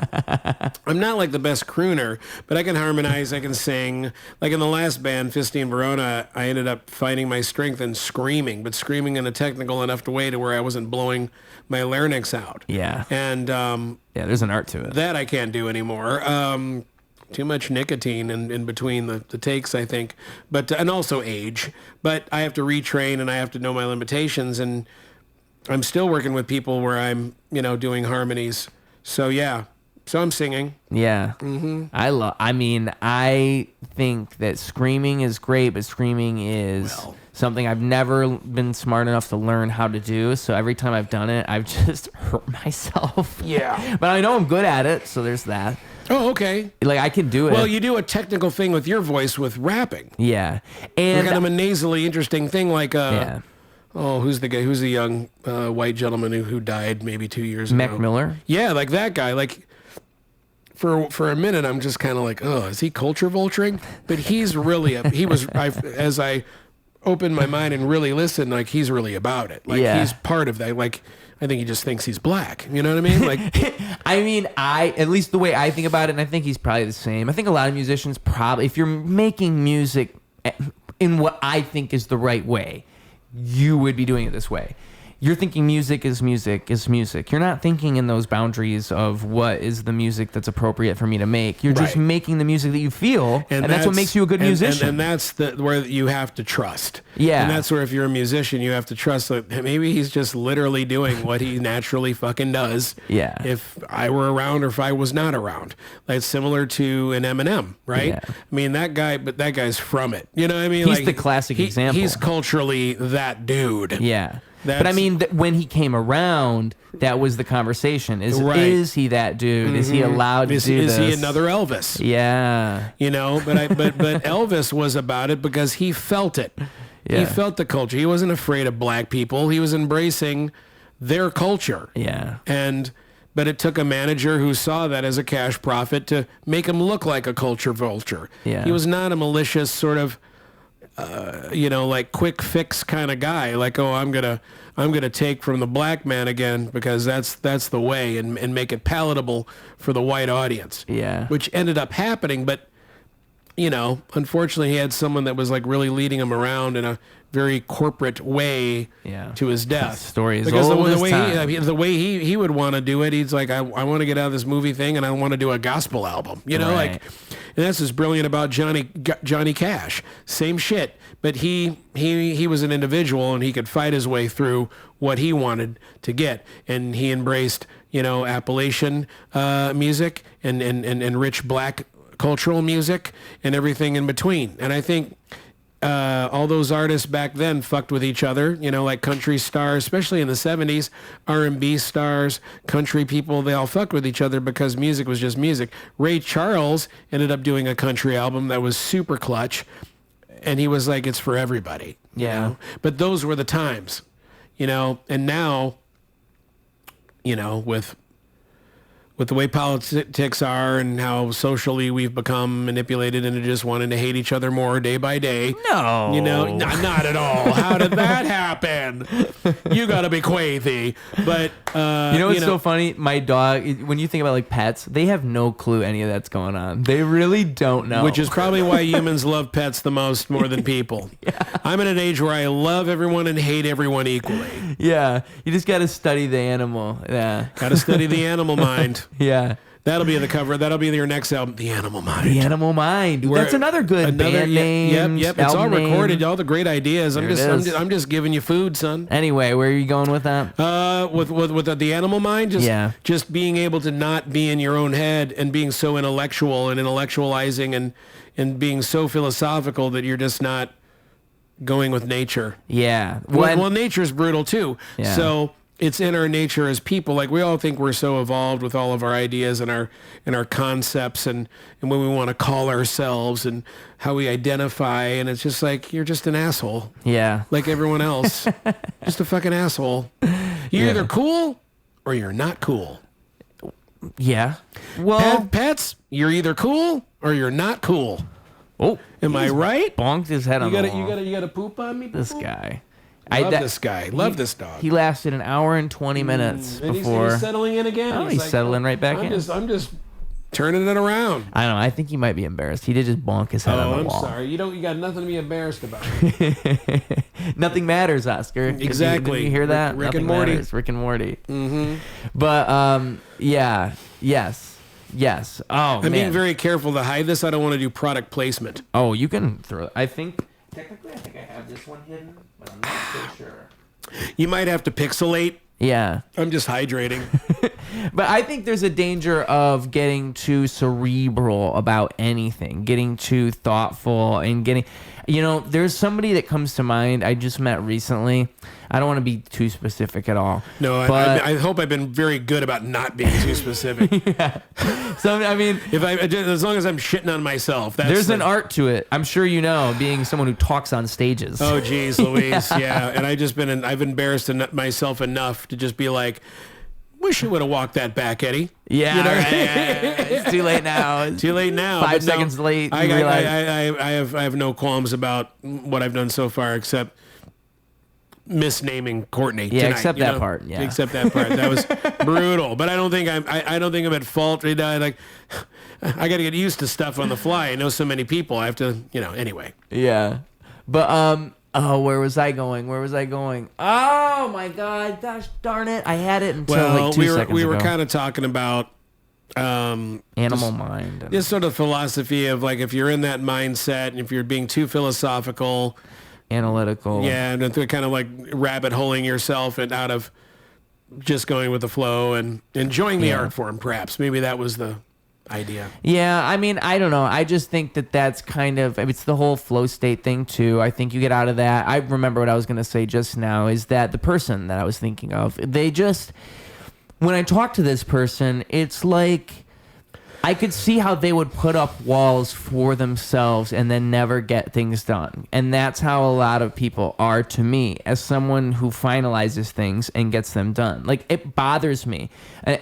So, as a musician, I'm sure you see this in the music world, there's so many musicians who make so much, but you would never know that. They don't publicize it. They don't put it out anywhere, and they're perfectionists. They just overthink all of it. Sure. People would love to consume these things, but they lock it all away because for some reason in their mind it's not good enough, and that drives me insane. And especially rappers. So many rappers who they have like mixtapes of songs that they just don't release because of such and such. It's like, just put it somewhere. Just give it something, because people don't know. If they have never heard it, they just don't know. But if you just made a video of you with the song, you in the song, it doesn't have to be, you don't even have to make money. Just make a video with you lip syncing the song. Boom. Now they can see that you at least made that and it exists. Well, as being a perfectionist for the art of the song, because you care, like Q-Tip, like he's a known perfectionist.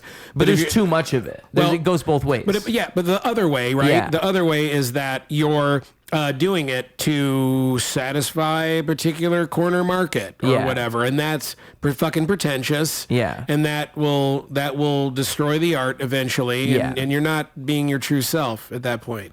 But I just doing what we do is being our true selves, and presenting as our true selves is a way of us to be accepted as our true selves. Yes. Yeah, but I'm saying that people will get so lost in curating their true self and the presentation of what that is. Yeah. They will do nothing. In the end, they'll actually do nothing. Part of me, I'm at a point where I'm like, I need to get some money before I die. You know what I mean? Like, this all can be for naught. Yeah, hey, if that's your goal, there's got to be a way. I mean, a little bit. It's one of them. I mean, there's a little bit of a capitalist going on, and I think anybody, like denying that is full of shit a little bit. But I'm not going to like be gross, and I'm going to be luckily like I can still do very creative things that are still fun to absorb, that are just that are entertainment. Yeah. And anything beyond, like if I thank God I'm not too heady about it, or in that mind frame of just trying to corner a target audience all the time. Like I'm not so wrapped up into that, but you have to be a little business minded to get somewhere too, especially with each generation, with technology, with how things are advancing. It's a fine balance of creative purism, a little bit of that capitalism kind of marketing to eventually make it an inclusive thing until you find your niche market, right? Yeah. It's a balance. Everything's balance. Yeah. And everything's balance. And somewhat like a separation too, right? Like I think if I'm doing something, like making a song or doing a podcast, I shouldn't be thinking in that moment, how can I market this? What is this? You're doing it naturally. It's called hustling. I think just putting material out there, keeping busy, and you're doing it for your own well-being and mental health. And that's how it should happen. That's how it should happen. Yeah. And so this is like I said, the ethos for me to even get into this shit so I could get my head back on straight. Yeah. And it was cathartic for me. Yeah. In the true sense of the word. And I was filling my life with healthy habits rather than toxic habits. Right. Or people. And it's meaningful. You can feel the difference when you have those healthy habits. And when you connect and you're and that light is shining upon other people based on whatever your creativism is, then that's a win. I agree. Yeah, and I don't think anything really compares to that, honestly. When you can feel, your light shining upon other people. I really like that terminology because there'll be more. Well, I have said before, and there's a whole story behind it, but my life purpose, what I truly believe my life purpose to be, is to shine my light upon other people. That's how I put it. Yeah. Because I think that's what I'm sent on this earth to do, is to find a way to use myself to elevate others. Right. Because that's something I'm capable of that not everybody is. And as that's people a tell gift. me, as people tell me that art is narcissistic. It is in a sense. I mean, it totally is, but I think the best way to be in this medium is to uplift others and promote others. Because to serve. I think to be godly is to serve, right? Yeah, to be godly is to serve. To be godly, because it is a godly act, and in it being virtuous, it feeds back into you in ways that you couldn't predict. It's just the right thing in so many ways. You have to have faith. If you're so worried about money and hustling and being desperate, there's a lot of desperation out there, and I felt it in myself. But if you can kind of hone that and do it for the love while hustling and staying a little business-minded, just staying disciplined, it might feed you in ways you had not expected. Yeah, but you got to have faith in that. And for me, like being at the age that I am in, I'm like, I got to go for broke, man. I don't know how many more fucking years I got on this bitch, and it's like, chill. Quality of life, it might lead you in a direction that you never even expected, and you got to have faith. You got to have faith. Yeah, faith is a funny thing. Jesus, my savior, baby. Jesus, have faith in Jesus. Oh, okay. That was Elvis's last album. It was. And then that was it. Yeah. And paramedics, he went. Sorry. Yeah. But you do have to have faith for sure. Faith, I mean, you have to have faith no matter, and I think faith is the narcissistic thing. I think that is ultimately what is narcissistic, is to actually have maybe faith. Narcissism is God. Yeah, maybe it is. Maybe it is. A God complex. Well, here what I've learned, God is a sadist. God has a sick sense of humor. God is the benevolent and the malevolent, excuse me. Yes. It's just like, God, why have you forsaken me? Because that's what he does. That's what he does. That's what he does. Yeah. The devil ain't that far removed, son. Yeah. And I don't even talk like that, but it's funny. It's funny to me. So it's because you got that secondhand smoke from that thing we mentioned at the beginning. Most likely. Or the receptors are already dialed in that way anyway. Yeah. Like one of my best friends, when I get high in front of him, like, hey, am I any different? He goes, it just seems like you normally are. So I'm like, okay, well, clearly I'm a little high all the time. Yeah, I worry whether that I'm smoking or not. I don't know if it's true, but I worry that I've got some cokehead thing going on where with weed. I just seem like I could use coke. Like I seem like a guy who would use coke. I think I give that off, and I never have used coke. I don't even really want to. I think you're naturally wired, which it's like, why are we white guys that hustle a lot, especially at night? It's like coke dealer. Yeah. I mean, it just fits the description. It's in my world. Yeah. Except the Nigerian that was like my main dude for a while. Thank you for connecting the dots for me, because I couldn't figure out why that was, but you're exactly right. It's my entire everything. Mm-hmm. Yeah. Not just my personality. I've been enough around coke to know. I haven't. That's exactly what I'm saying. And don't. I'm proving it. It's true. I have ignorance. I have friends who have done it, but it just seems an expensive habit.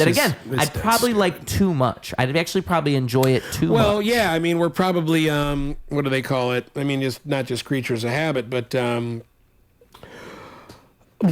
don't know the term. I mean, just being real self-indulgent with it. Oh, wow. The English language is escaping me. Not addictive. You don't mean addictive. Well, addictive personality, perhaps, is maybe what I'm talking about. There's that part, I'm not a dabbler. I'm a huffer. You know what I mean? I'm lustful. I'm sensuous. Well, the best thing you can do with that is, like you said earlier, it's good habits, and that I feel the same way about myself. Yeah. I know I get addicted. Working out's got to be the next one. Oh my God, I get mad at myself. But I can't. You know what? I can't. My metabolism's changed. I can't keep beating myself up over it. I mean, it looks bad and it feels stupid. I was like, stop beating yourself up. Be proud of who you are. You are who you are. You wear it well, but also keep in mind, maybe not a $5 biggie bag every week. Right. But when you're on the dole and you're running around like I am, sometimes the $5 biggie bag is the way.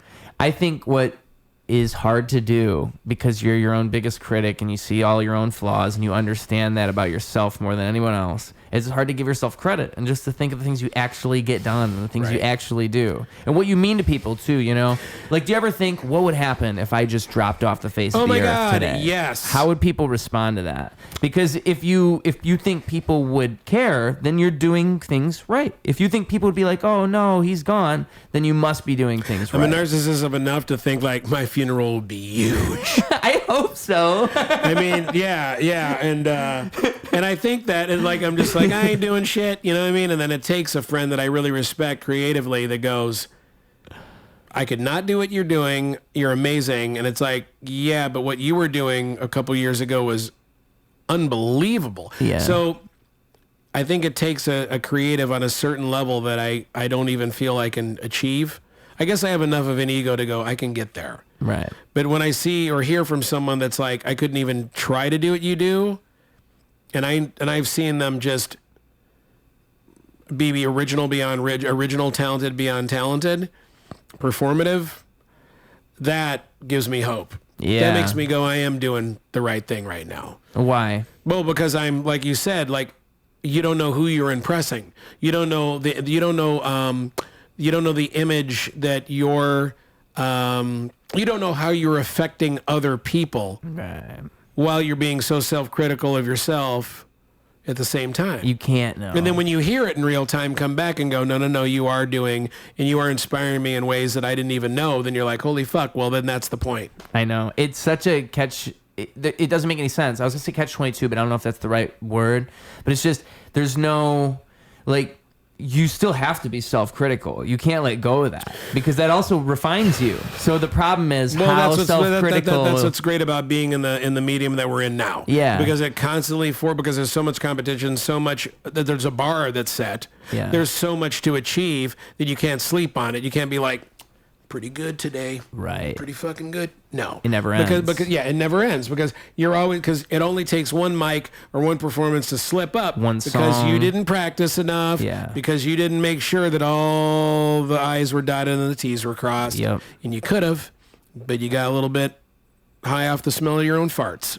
Yeah. And you can't do that. And it's great to be surrounded in a medium where it forces you to not rest on your laurels. Right. I think. And you shouldn't do that in general in life. Yeah. Right? That's the life lesson. Yeah. Is that you should never. It should always be, you versus you, like you said. That's always the best perspective. And always trying to top yourself and just do the best thing you can do. Yeah. Like for me, topping myself as being a musician, surrounded by other musicians, and becoming, a quote unquote comedian. And then having all my musician friends go, oh, I can't believe what you're doing. I couldn't do that. Kudos. I'm amazed. I mean, just impressing them, and they're critical. Yeah. And they have mad opinions. I've never been surrounded by anybody that has not had incredible opinions, because I'm that guy too, apparently. Yeah. So it's just like I've always been surrounded in that world. Yeah. So, but to hear it kind of resonate or echo back is like, whoa, you just went to a level I never thought you'd go to because I would never go there. So that's kind of like, dope. I'm doing the right thing. Cool. And thank you for your support. With your musician friends, though, hearing that from them too is just that the feedback from them and hearing them say they couldn't do both things. Yeah, it's hard to put in perspective all the things you do when you do a lot of things, I guess. It's hard to really think about it. I want to write a book. That's going to be next. Yeah. And I want to do a biographical thing, but kind of make it in a fun satirical way to where it's not... How long? I don't know. I mean, probably like from birth to present day. Ooh. Only 5,000 pages. At least. Well, it'll be a good discipline for me once I get it started. Yeah. I mean, writing a book is a daunting task. And I wouldn't think about these things unless other people were like, you ought to do this. Yeah. I could see you do that. Oh, people have told you this? Friends. Yeah. That weren't even creatives. They're like, you should do this because of how they see me. Right. Just like we were saying, like how people see you, like you see me this way. Why am I not capitalizing on that? Why am I not pushing the boundaries artistically of what I could be doing over here then? Have you done any creative writing or anything? Yeah. I mean, like, like junior college, undergrad, lyrics, obviously script writing, jokes. I mean, but not like real in essay format, I guess. Is what as far as like a book, not really in long terms form, I guess. In terms of like a real consistent book. Yeah, no. Yeah, because no. I've written essays, but I firmly believe that doing that type of stuff helps. It feeds back into everything else because of the way that you're using your brain. You have to think in a different context, and it's all like just like anything. There is the idea, and then there's applying it to the form of whatever the thing is. And what you're really learning is the craft. That's really what you're learning with all the things. With comedy, again, with you know music, what? and you just learn to apply ideas. Absolutely. And so essays, you have to learn to flesh out an idea and make sense of yourself and sound like you know what you're talking about. And look at him. Look at that guy. It. Yeah. But just anything like that. Or I guess creative writing. Or Oh, I thought he had it. I thought you cleared it, buddy. Good boy. He's older, isn't he? Yeah, well, he's just tired. What's going on? He's precise with his running, with his actions. They got good love going on. Yeah. Those two. Yeah. You know what? Like while we're talking about this, it's all circling back to how people see me, and again with the creative writing. And I did this just naturally one day, and I just basically like posted about, my granddad and father who passed and gave them an homage on Father's Day. And I wrote it in a way where I kind of blended some current political times mixed with how they would perceive it, mixed with, and then, again, a creative friend was just like, God, the way you write and structure it is so unique and is so entertaining. And I go, do you think I should write a book? He's like, dude, yeah. So I go, okay. So again, it's tested. Yeah. It's material that's been tested where people and close friends and good creatives that I trust that have pushed the boundaries on their own have given me feedback and gone, okay, so this idea in my head needs to be a real thing. Yeah. And I've entertained it, I've thought about it, but I've thought about it in a particular format.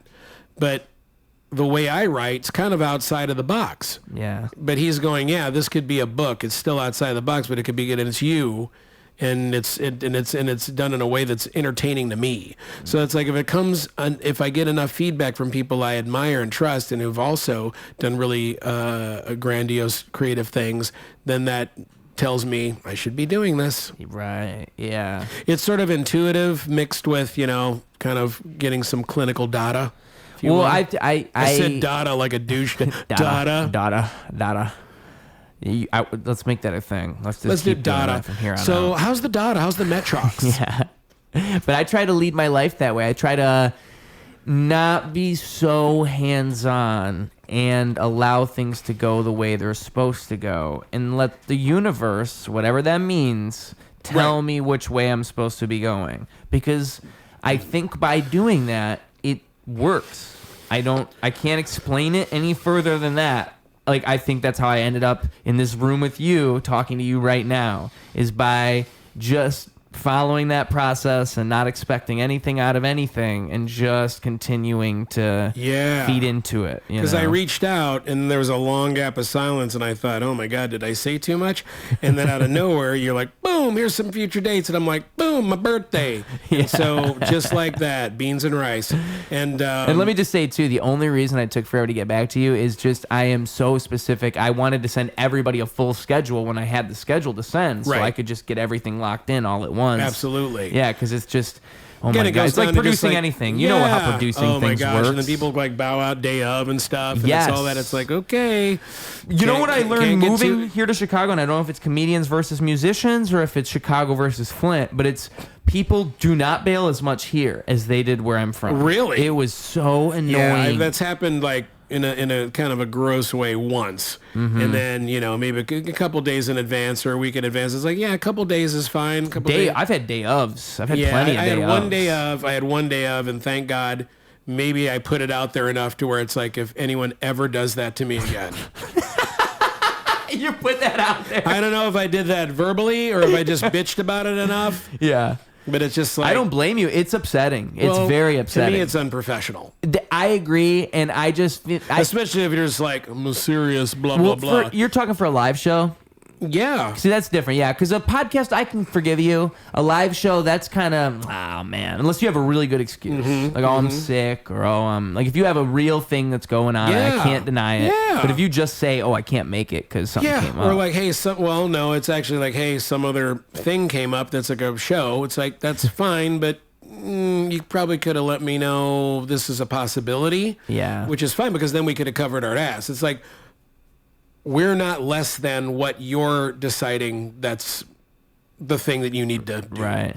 Like, if you double booked yourself, it's your responsibility to then tell the first show. Yeah, I mean, yeah. You know what I mean? Like, not in the 11th hour, man. Like, shit. But honestly, at this point, it's whatever. It's whatever. It just makes your job... That's one of the pitfalls of producing, is it just makes your job so much harder, because now you have to fill in the blank last minute, and hopefully you got somebody. Hopefully you got something that can fill in that spot. There's always something. Yeah, there's always... Oh, there's always like a buddy who can pull a feature, or you always got something. It's if you know people, you've always got something. Yeah, but my God, just the things. It's a lot. It's a lot. But you know, I took it so personally and got so bent out of shape. I'm gonna fucking retaliate. Like, no, stop being an old weirdo.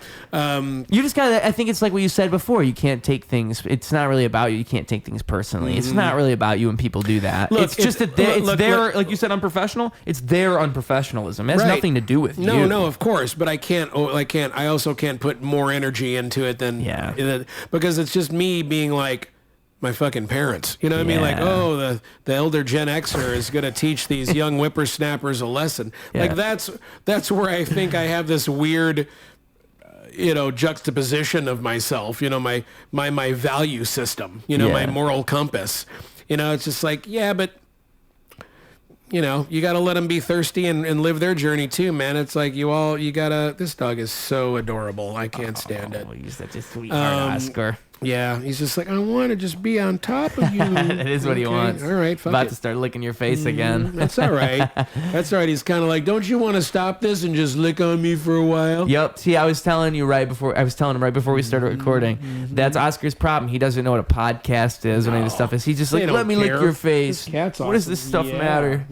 She's getting jealous too. I know. I love it. They're sweethearts. But you just got to let people, you know what it is you got to remember you didn't know once, and you got to let people figure it out. Yeah. And I've learned too, you can only teach people so much. I was just going to say teach. Yeah. It gets exhausting trying to tell people what right from wrong. And I've learned it usually doesn't matter, because they're not going to take your advice anyway. So you save it for when it's actually worth it. You don't even invest the energy into these things. It's all negative. It's all negative energy to drag you down. But it's exhausting. Well, I think I've embarrassed myself without realizing it in some instances because of just that. Yeah, that's how it goes. Yeah, this fucking Ed guy thought he was cool, bit of a dickhead. Well, it's a tough thing, because I think thinking before you act is easier said than done. And it's simple as that, really. So like anymore, like sometimes I do reflect if I'm pissed off and go into a corner, but sometimes I'm in the moment, and sometimes just like, if I'd have just went on my instinct, the night would have been awful. Just like road rage, especially when you're in the left lane going 60, you think you're going fast, and some guy's flashing you. It's like, bitch, there's 3 open lanes. I'm going to go even slower. You know what I mean? That's so confrontational. Yeah. And then he flips you off, just like, and you're ready too, and you're like, and then you have the thought of, I'm just going to traverse over 3 lanes just to be right on top of his car. Yeah. And then you're like, no, you should keep driving.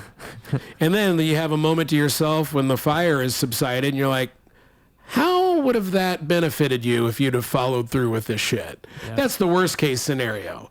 So we're talking in terms of just like kind of barking at others, or, copping an attitude, or looking pissed. Life's too short.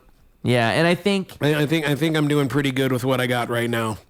I think it's like those ripple effects too, and how your actions affect things. I think that when you make those choices over and over, oh, I am going to cut that guy off, oh, I am going to do that, that turns into this chaos. Well, I think about the scenario that could become a filmed video that's on loop.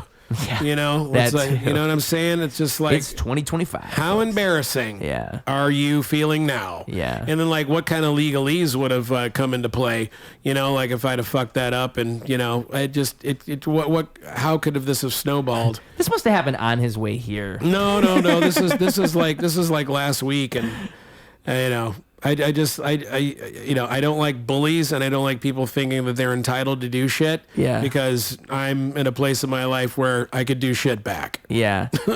I've never understood road But rage. I don't want to because I'm not that fucking dude. Like And women love that. And guys, by the way. What? No, rage? they don't. I'm just They saying that. totally do. Oh, yeah. They It's fucking get super wet. Seldom said, but ladies like the bad boys. They sure it's do. just true. Until the bad boys ruin their life. All right, folks. Let me just caveat that with Ruse does not understand women. Ruse doesn't understand them at all. Mr. Eddie agrees with Ruse. I'm doing my best. Doing my very best. It's a journey. It's I know. also My cat's female. It's a marathon, not a race. Yeah, and she's done the eye roll I don't know how many times tonight. She's like, I'm gonna go in a side position so you don't see my face anymore because I don't want to be misinterpreted. I'm actually a loving God. Yeah, you said she farted. Women hate that. I know. Well, you know what? You got to date a woman that like thinks farts are funny, and then you're halfway there. Yeah, that I think actually. And I got a good one. That is of such an important thing. I'm if a snap, woman crackle, and thinks popping, farts and are she's funny, just like, yeah. king. I remember I was dating a girl once, and she farted on me, and that was like a moment in the relationship where you don't want to just get abusive with it, where it's like every other. Like no. She was on top of me, and she like went to move, but she farted on accident. I mean, type that's deal. funny. Yeah, exactly. And you got to make them feel comfortable with that. Well, and she did it on accident the first time she ever farted on me before, ever. Mm-hmm. So it's like, oh, haha. And then after that, she just kind of started farting around me and thinks it's funny. But not on me, not like as an attack. Just like, oh, I'm going to fart. And it's like, oh my God. I found that I had to take more showers because it turned into more than a fart, but we had a great relationship. Great relationship. Yeah. Lots of UTIs, but a great relationship. Oh my God, that's hilarious, man. That's so funny. Yeah. I mean, seriously though, like when a woman has big farts too, that's something else. Like when a woman farts better than you, it's almost competitive in this way. A little bit. You almost feel like your manhood is challenged. A little bit. You need to be farting more. Yeah. And there's ways you can fart. I mean, soda. There's things you can take, I even think, to produce gas to fart. If you're getting competitive with your farting, I think there's ways to win, is what I'm trying to say. Mine is like all air. Like I haven't been told that it's stunk. You know what I mean? I don't fart that much. Like what's interesting is it's like, how am I farting this much? And it's not just like killing everybody's nostrils. And I don't know. I don't know what it is. You mean like it's fumes? You're talking. You're just. It's like I've been very fortunate for many years now to not be fumy, but just be like more sound and methane, but less odor. Wow. Which is well, I mean, I've had people to let me know. I've had ladies to tell me, but I don't want to make it a habit. You know what I mean? But I'm just like, how is that possible that you're not getting nauseous? Have you changed your diet? You know what? I'm not eating the most healthy that I've been, but I have a feeling if I just start really working out and going cleaner, maybe it will become funky again. Funky farts. Maybe the funky field ones will start. Yeah. I actually think I did not expect this conversation to go this route. I want to say too, when you have, there's nothing more satisfying than when you have a real like funky farts. But if you're by yourself, Nice juicy one. Yeah, and I really mean that. I really mean it. Like, and let me just do my best fart sound. Like if I was thinking if I was gonna have a really good fart, and I'm just sitting here, what's gonna come out? No, that's not it. Dude. You're not gonna know until it happens. Well, I'm thinking like right where like it has pitch. Yeah. Where it's literally like you're kind of like sliding a trombone almost. Yeah. Sometimes like you got that little morning pee, you know what I mean? Like after a long night, you're holding it, you got that, you got the pee boner, and then you gotta like take care of that out of nowhere. Like it's like, oh my God, a Tibetan monk came out of my ass. Yes. And you're pleasantly surprised. Yes. That's the satisfying part, is the unexpected. Mm-hmm. Love that. Yeah, it feels so good. It's the simple things in life. It really is. I really think that too. It's the simple things like waking up with a big... Best part of waking up is farting in your cup. Yeah. No, that was on pitch. That was good. So was that. That was not a fart. It was Folgers, right? Folgers. Yeah. I know. I was just like, as I was saying it, I'm like, this is a dated ad for him, you know? I know. And But what a great melody. That's one of the best jingles in commercials ever. they don't do them like they used to. Like Empire. What is it? 588-2300 Empire. Boom. And it's just like one bass note at the end. It's so good. Yeah.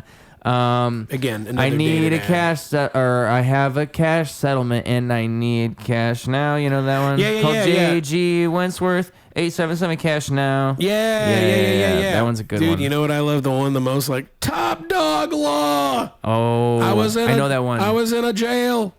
People were there. They were eating peanut butter. Top Dog Law. It's just like non sequitur.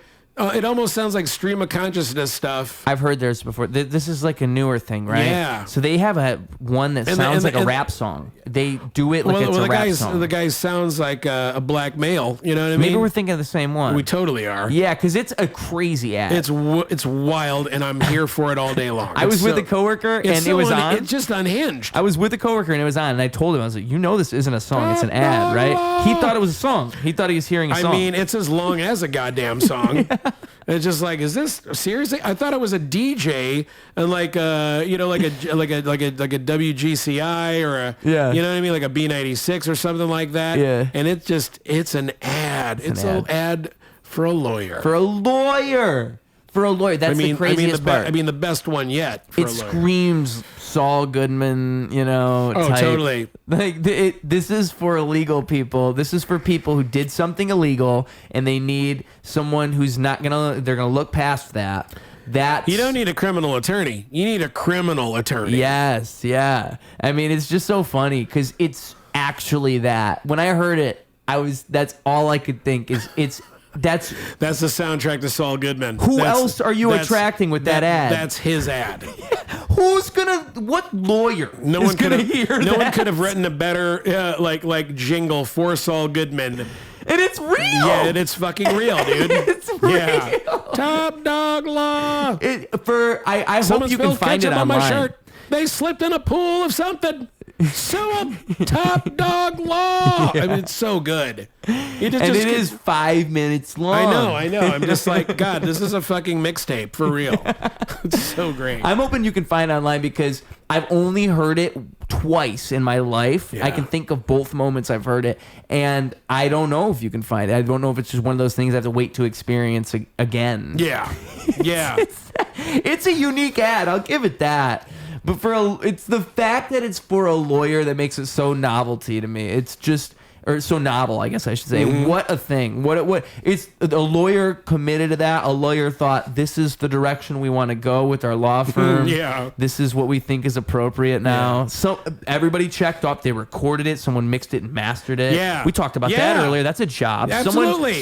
So many boxes were checked to The make comedy, this happen. music, production, everything we talked about tonight. Top Dog Law. This is not a fucking ad for Top Dog Law. I'm not giving them more kudos, but hey, Yeah. pretty creative and funny, man. They actually... The only thing missing is a magician. Yes. Yeah. Because Well, that seems to intersect in these worlds that we're in Yeah. for some weird reason. Magic people, magic It's men. weird. That's yeah. I'm like, isn't that corny for us? But no, it's all performance, improv, comedy, stand up, music.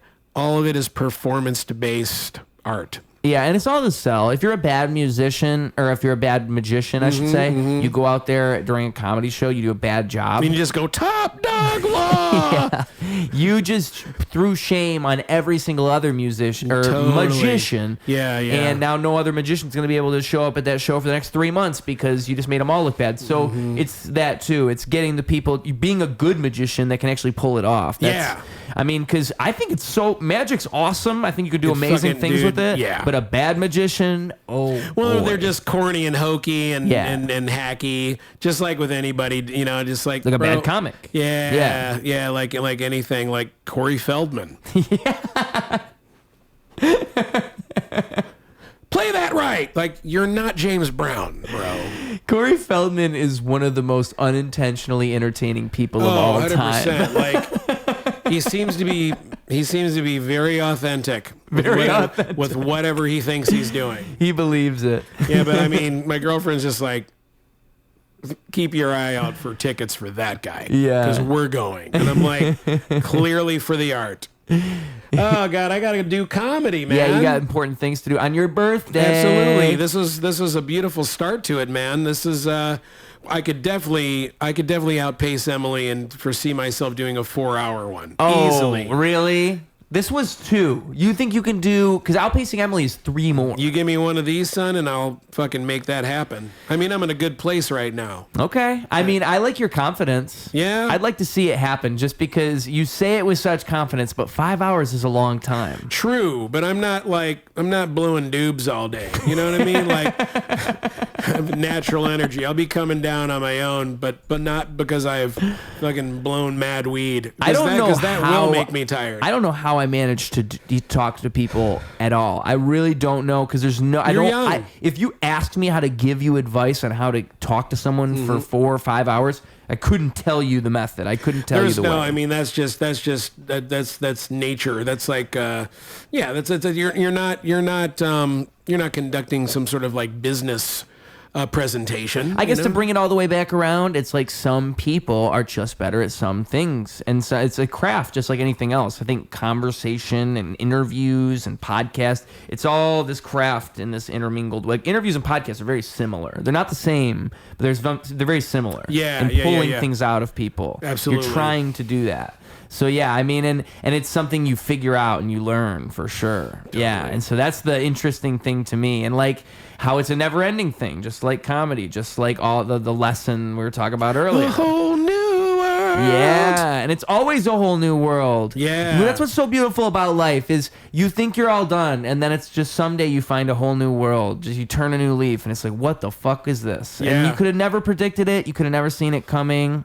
And I think what I always like to do at the end of the show is 2 things. So 1, final message for the kids at home. The kids listening to this, they're on the school bus. They've been listening to this entire podcast. It's a long bus ride. And they know that we're very wise people. We have a lot of intelligence because we've demonstrated that to them. So now you need to give them a final piece of wisdom they can take home and use in their lives because that is your purpose in life right now is to give them that piece of wisdom. So the best little nugget you can give them, maybe you haven't given them yet, something you can pull right out of your brain. And also second, important, you got to give them the social medias where they can find you, where they can find your stuff. They've spent all this time with you. They might as well spend some more. The floor is yours.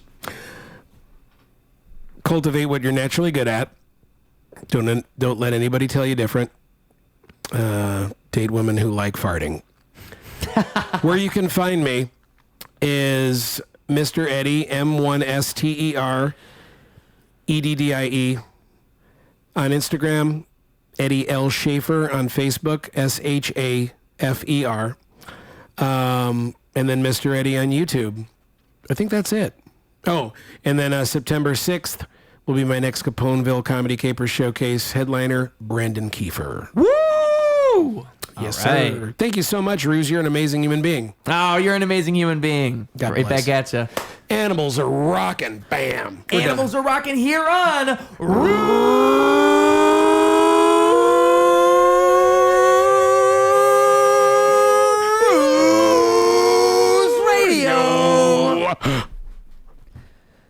Clocking out. Double down, competition couldn't help him to rock. Missed the whole time, holy fell through the flock. That's an ordinary miracle, wealth to the block. It's a balance in the character that's calm and collected.